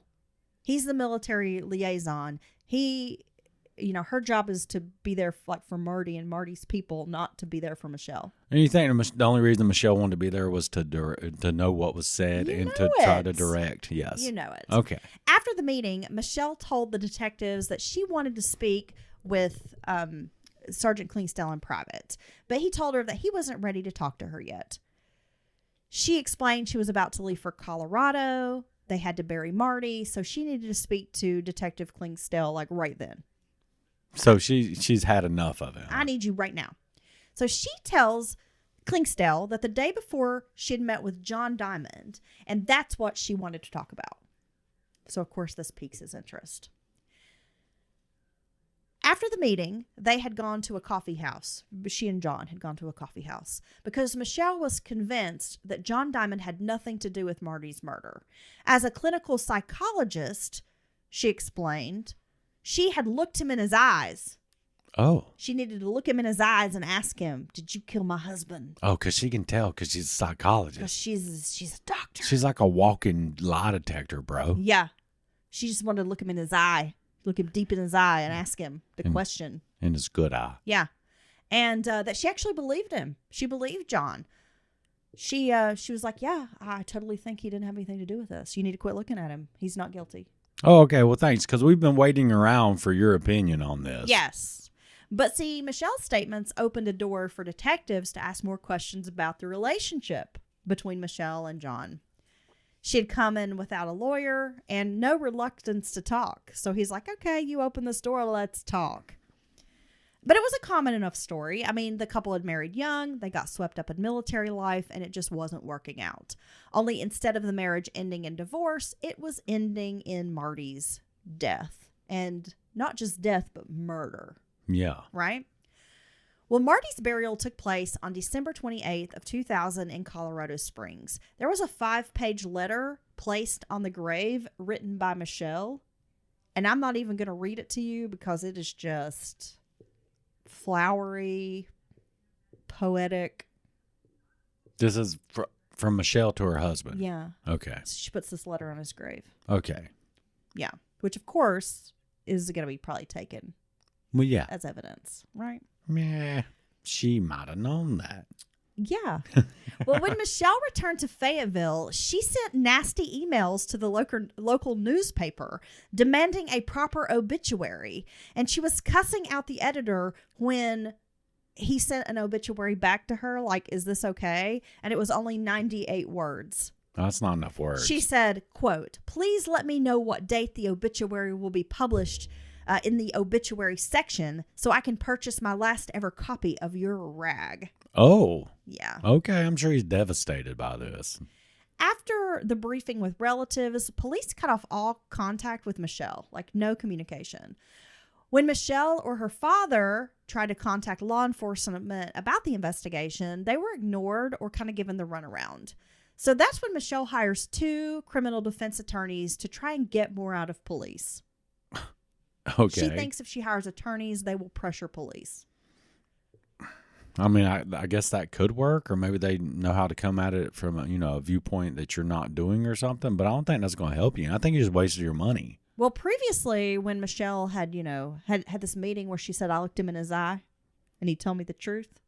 Well, during that meeting, Sergeant Clingsdale had asked Michelle to wear a wire when talking to John Diamond and also asked if she would submit to a polygraph exam. But Michelle's lawyers, she would find, were unable to get information from police either. And what they didn't know was that the investigation was building momentum. Former military colleagues in Florida had told investigators about Marty's subpar performances in 1997, and that had to do with some internet activity Michelle had discovered. But it was porn, not an affair, as Michelle had indicated to other people. Oh. That Michelle had just found some pornography on Marty's computer. Oh, no. But she told everybody he was having an affair, and that's why she started having affairs. Ah, yes. Right? Well, it's Marty's fault Yeah. that I'm doing this. Well, his superiors informed police that Marty had stopped viewing porn for a time, but then started again in 1999, and that this caused turmoil in their marriage. He went back to the porn. He was looking at porn, and Michelle was mad. He took a few years off, and then he's back. Yeah. Because he missed it. Yeah. Okay. Well, what gets me is that she's equating him looking at porn to her going and getting, like, gangbanged at a swingers convention or whatever. Damn. Well, I'm just saying. Well, that's a hot take. No, I agree. That's quite different. Those Right? are certainly things that are not mutually exclusive. I don't even know if that's the right way to say that. Those things have nothing. There's no correlation between Well, she's the like, two. I don't like that you were looking at big-breasted blondes, right? That's why I'm going to So look at. I'm going to have an orgy Yeah. with multiple people. I'm going to look at 5 Peters coming in my face. That's how we're going to even this thing up. Yes. Right. And that makes sense. Uh-huh. You know, she started. Anyway, I'm not going to say anything dumb. A dumb joke. Okay. Yeah, let's move on. Sergeant Clingsdale had gotten contact information from Michelle's former lover, Charles McClendon, and he agreed to come in to speak with law enforcement. McClendon told Clingsdale about their affair, how they had met online, and that Michelle wouldn't discuss her husband, only to say that he was on deployments for months at a time. The interview not only exposed Michelle's sex secrets, this whole secret sex life she was living, but it also caught her in lies because she had told police that John Diamond had been her only lover outside of marriage. And McClendon's like, nope, her password's cheater. And I found all this information. And she was having sex with multiple people, and she's got ads on the internet, and she's a swinger, and she's having group sex, and she's hooking up with couples and having threesomes, and yeah. This dude could not wait to tell all this on Michelle because it left a mark on him when he found all this stuff and started wondering if she need to go to the clinic. John's army buddies were also interviewed, and they knew of the affair, and John had called Michelle his girlfriend to these guys. But none of them ever knew about John being angry, jealous, or upset about Marty. Marty's murder hardly seemed to concern him at all, they said. Most of them laughed and made fun of the situation because they all knew that John hadn't killed Marty. So they were kind of joking around with him because they were like, oh, we would, no way. Right, yeah. So they're like, oh, I bet they think you did it, huh, John? Just dumb jokes like that. Yeah. Okay. Sergeant Klingsdale didn't buy John's alibi. If he was living apart from his wife, Lourdes, why was he there watching a movie?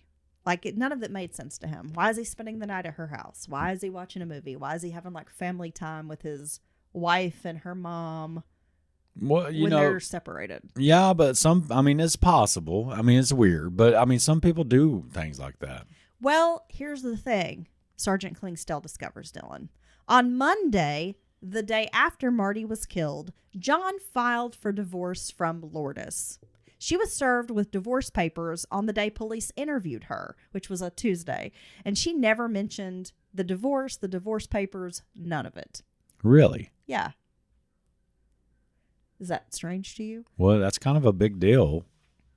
It's kind of a big deal. It seems like something you would bring up. Well, police wanted to interview Lourdes a second time.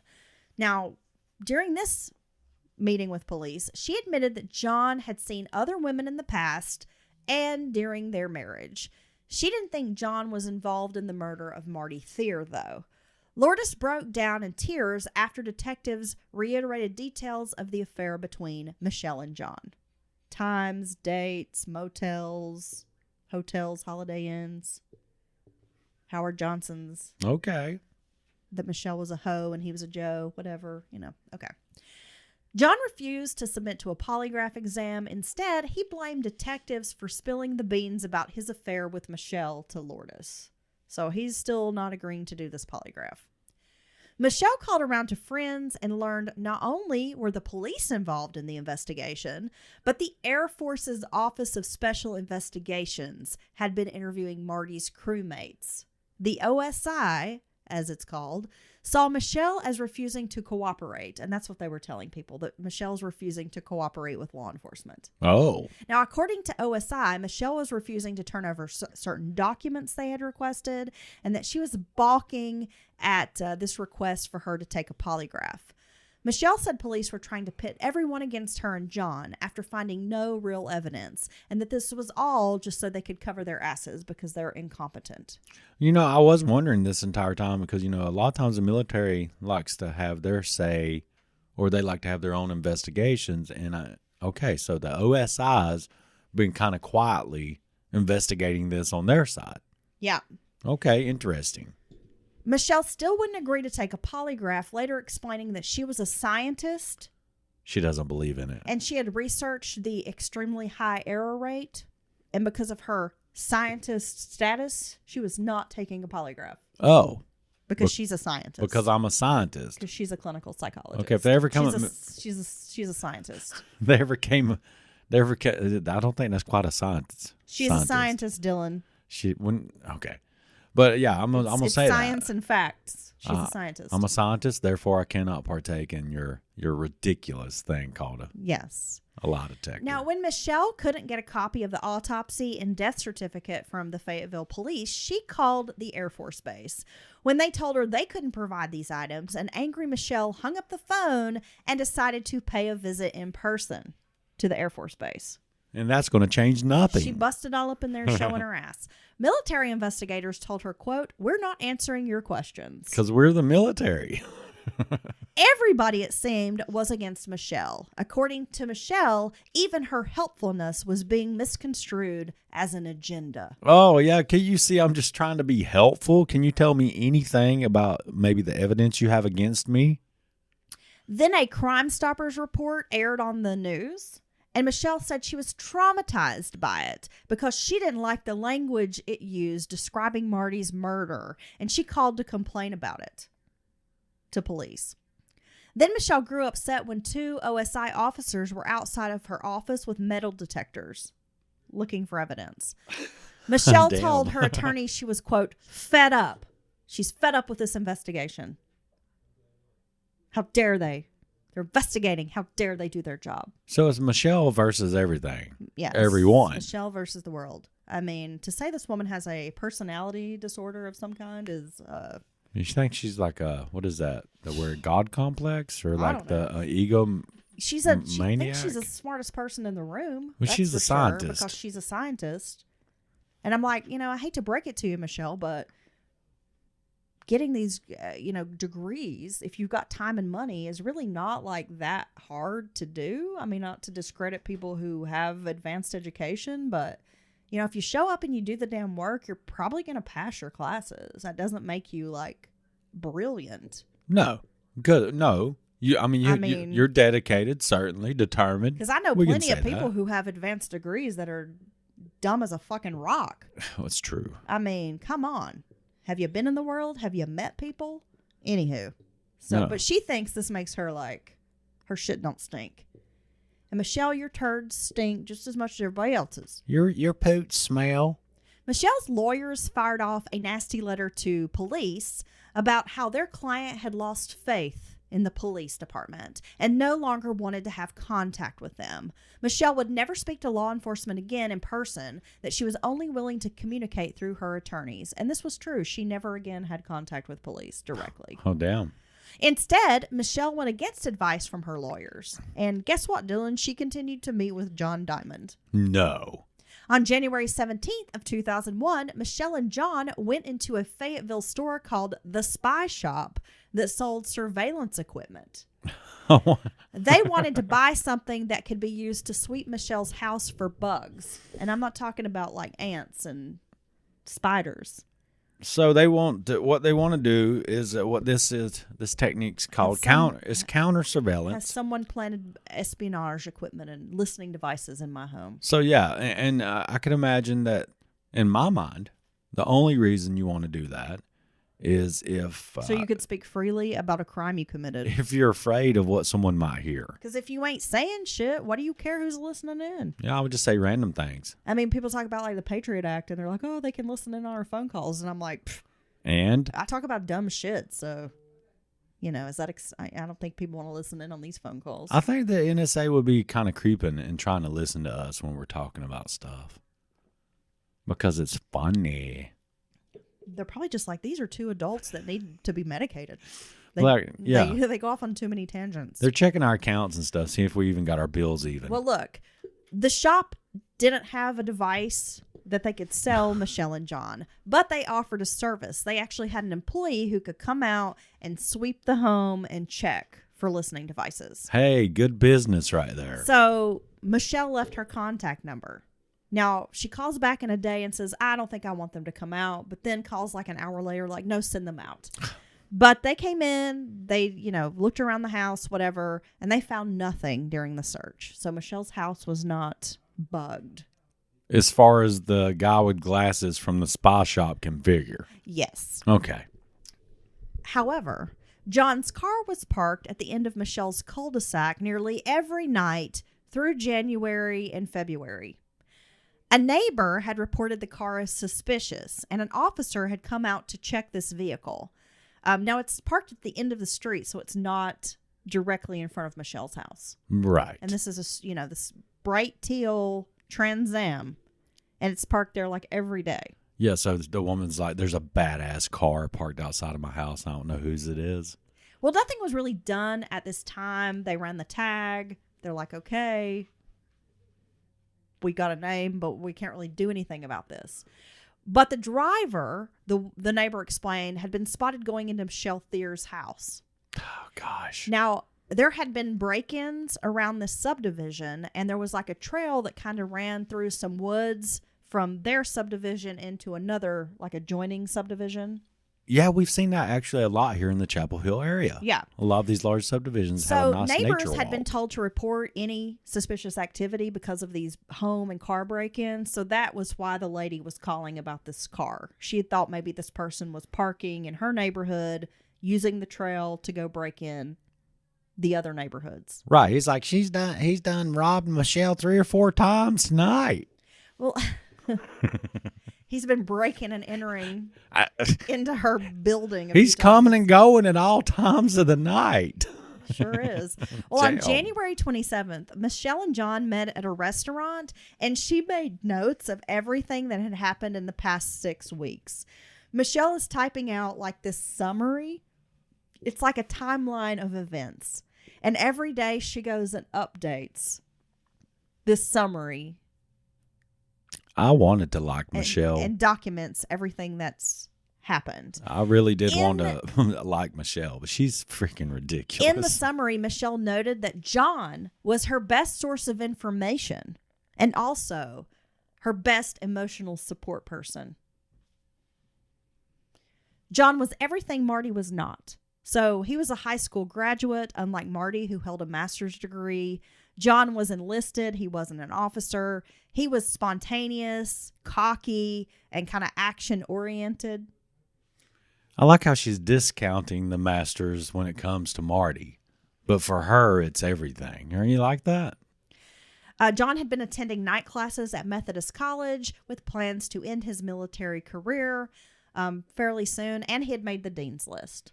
Oh. So, like, Michelle is At the community college. He's doing great at the Methodist College. The Methodist. I'm assuming maybe it's a 4-year school. Okay, the Methodist College. John, who was a ladies' man, seemed to be infatuated with Michelle. So not only was she educated, intelligent, and professional, she was wild in the bedroom, Dylan. She had no limits sexually and had introduced John to a new and exciting world of sex.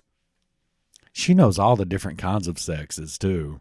You think so? Yeah, sex with one person. The Kama Sutra. Sex She's with got it a memorized. living room. She knows how to do like the squatting dragon hidden lotus flower move or whatever. Well, I got to say, a lot of that's fantasy in the Kama Sutra. Or you got to be built a certain way. You should do some yoga. Yeah, I could do some yoga. That's not going to change what some of them positions get you into, babe. How do you know? Because I done looked at them. But you ain't tried them, so you I don't know the limits of my body. Oh, God. Yes. You have limitations. Well, yeah. I mean, you got to be realistic. Yeah. So John and Michelle had done little to keep their affair secret while Marty was on deployment. John sent emails calling Michelle his soulmate and eternal love. Oh. Now, remember, he told law enforcement that this was a purely sexual relationship. And I knew he was a damn lie when he said purely it. sexual, Dylan. People don't get into all this over some sex. You don't think so? No, you go have sex with somebody else. I don't know. Especially- I put it on you, and the next thing I know, you was like, I love you. Well, And that's I'm like, 'cause you're- bro, we've been out on like 2 dates. You are my I'm soulmate. just kidding. I waited longer than that. You're my soulmate. I made you wait. I asked you to be my girlfriend about 2 days after meeting It was you. like cute. I know. You were like asking me to be your girlfriend. I hadn't even put it on you yet. Yeah, I know. But then when I did, you was like, let's get married. Yeah. know. So, yeah. Okay. I know. No, but here's a good-looking guy named John Diamond. Okay, who's done all these things. They're very masculine. Let's be You know, honest. John's not really my type, but he's cute enough, and he's beefy. He's a beefcake. Okay. You know. So yeah, he's the Navy SEAL running around out there, special forces shit. You know, he's very fit. It's very manly. If I hope I don't make people mad by using that turn of phrase, but it's very masculine. All this army stuff, you know, military stuff, and yeah. So no, he's not going to get in all this over if it's just a purely sexual relationship. No. No. John boasted to friends about going to swinger clubs with Michelle, where they would partner swap with other couples. And apparently they did this a lot. His friends knew that John was exclusive with Michelle. Now, this is a guy who's always got, you know, a variety of females on the line. He can go to any area code and have fun. Yeah, he's got hoes in different area codes, for real. But all of a sudden, he's being exclusive with this one girlfriend, which his friends were kind of like, okay, that's different. That's what we call getting sprung. I'm going to keep it real today. Is that what it is? Yeah. He getting sprung. Nose wide open, as they say. I've never heard that term. You never heard sprung? Well, I think I might have heard it in Baby Got Back. Doesn't he talk about how the booty made him sprung or something? Probably. I don't know. He told them about going out to nightclubs and how he spent several weekends out of town with Michelle. They would go on these romantic little weekend trips to Raleigh and stay in hotels and, you know, have sex with other people. And it was very romantic. Very, very romantic. Michelle was making a lot more money than John Diamond, about double his salary. She's a scientist, which folks. impressed him. Yeah. He's like, not only does she stack chips, Yeah. right, but she can take it from like 10 different dudes in one night. It's impressive. The only people who did not seem to know about the relationship were Marty and Lourdes, the spouses. You know what? That's messed up, bro. But they're like going around town. They're eating out in restaurants. They're like seeing people. They're eating out in restaurants and motel rooms. They doing it in the back seat. You're getting crazy on this one. Everywhere, bud. No, but it's one of those that's even more of an insult when like their friends know, their family knows, everybody knows but you. That's even if they're not fulfilling your needs. All that stuff, and I'm sure Marty's making her feel lonely, and that's Marty's part that he played in this. But it's so wrong of you not to just be woman enough to say, "Look, this is where I'm at in my life. You're not doing this. You're not giving me what I want or need. You ain't woman enough to be my man. So I'm going to divorce you." Or sorry, I ain't woman enough to be your man. I don't know. It's whatever she said. Yeah. Well, she's not that. He's you ain't not woman that. enough to be my man. I don't have any idea what's happening now. But no, man up, woman up, break up with the person before you go and start doing all this other stuff. That's just really. Or just have a conversation. It's cold. Like, hey, dude, like we've been married for some time. I think maybe we should have an open marriage. Well, have you thought about polyamory? I mean, there are different ways to approach this situation. Besides just having a full-on life with someone else. Humping around. Hump around? That's what... Oh, my God. In the words of Bobby Brown, ain't nobody humping around. Right? Or in the words of... God, no, I don't even know. I know you don't. Who did the Jump Around song? House of Pain? Hump around. Hump, jump hump, up and get down. On John's dick. Okay. On John Diamond. Okay, let's okay. stop. Look, this is ridiculous. We have to bring it in. You've got to we got two round parts. this thing This is off. a lengthy You got to episode. round this thing. Okay. off. Okay. Then be quiet. Yes, ma'am. Now, John's mother said, quote, when he was younger, he never had to look for women. They always came to him. He loved women. He never got serious about anybody, though, noting that John took 2 girls to the senior prom. He had a girl on each arm at the prom. His mom didn't know he's a full-on pimp, and that was his hose. Yet with Lourdes, John fell in love hard and quickly, wanting to get married. But their relationship had troubles from the start. John, for one, wouldn't let her visit the barracks. She later found out that he was married and had a baby back in the United States that he never saw. But then he explained that he had actually been married shortly after enlisting in the Army, but that he had divorced just before arriving in Panama. Okay. A second shot at marriage had done nothing to prevent John from roaming. He continued seeing other women, and when confronted, John would tell his wife Lourdes, quote, "You're crazy." Oh, that always works. Folks, anybody out there listening, if you have any kind of an altercation or discussion with a woman, tell her she's crazy. That really helps the situation. Well, you do that. I've never said those words to you. Okay. It's called gaslighting. You're bud. crazy. See? Now, once they returned to the United States, the marriage was fine for a few months. She said everything was good. He went to work on base. He came home. They had dinner. They took care of their son. They were doing the damn thing. And then he quickly returns to womanizing. He would stay out all night, offer up lame excuses about what he was doing, and then gaslight Lourdes, saying, "You're crazy." Yes, there's lipstick on my collar, but it's not what you think. Yeah. It's not what you think. Yeah. That's That's not a hickey on my neck. It's somebody hit me. I was playing tennis and I got hit in the neck with a tennis ball. I just have a really close relationship with my dry cleaner. She was just bringing me some chapstick because my lips were really dry. Okay. So when police received this report that John Diamond has been making frequent visits to Michelle Thier's home, they began doing surveillance. Soon, they had 6 Air Force vehicles, including rental cars, following Michelle around and keeping watch on the house. Wow, they're doing a full-on surveil. On February 8th, Michelle left the house. Now, at the time, law enforcement didn't know, but she was headed to Florida. She was going to meet an old colleague for 3 days of, quote, intensive trauma therapy. But John Diamond accompanied her. Michelle wrote that it was not a romantic weekend and that John had stayed with his sister the whole time. During this time, John's car was parked on base at Fort Bragg. Michelle noted someone had broken into the car, which was unfortunately common on base. Several items had been stolen from the backseat and console. John blamed the cops for this. He said they broke into his car. Okay. John had borrowed a 9mm handgun from a friend the week before and claimed he was planning to shoot it at the firing range. He just happened to store it under the seat when he went to Florida with Michelle. Well, you know. And this 9mm gun, Dylan, is now missing. Ah, shucks. You know, I'll oftentimes forget where I put guns, you know, because it's just a gun. Well, we are at 2 hours, and this is where we are going to end What the hell? our first part of Dr. Michelle Theer's case.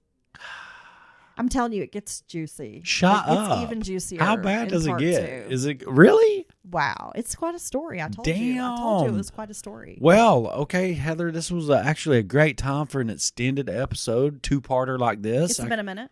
Yeah, it's been a minute. We've had some complications lately, but we're back. Here we are. And wow. Here we are. We're not over there. I understand now why you were so excited about this story when you were researching it and writing it all out. Well, it's just quite a tale. It's quite a tale. And poor Marty, his story needs to be told. People need to know what happens to Marty. Because there's some shitbirds involved.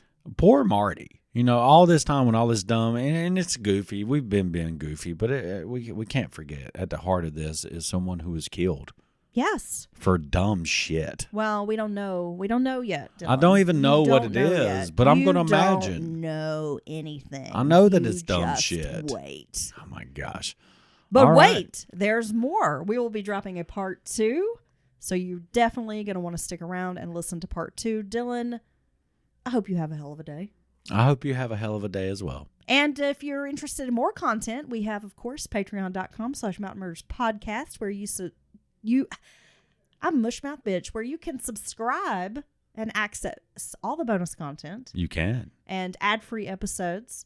And I know I've been saying this, but now that we have the laptop back and we're fully functioning again, we have some episodes we will be dropping on Patreon this week. She has a lot. She has told me, clear your books, clear your calendar. You got work to do. We've got recording sessions. She's going to get the Haunted Castle series back online. We're going to, and I don't even know. Who knows what she has in store for us. I don't. Dude, I have a case. She had some good ones that we're going to discuss on Patreon. Okay, I can't wait. Just for the patrons, and it's a very interesting deep dive. Yes, and join us back here for a midweek. We're going to get back on track. Yeah, our midweek should drop tomorrow. And we can't wait. Because it's actually the midweek and not on Thursday or Friday like it has been. Okay, bye, Dylan. Bye.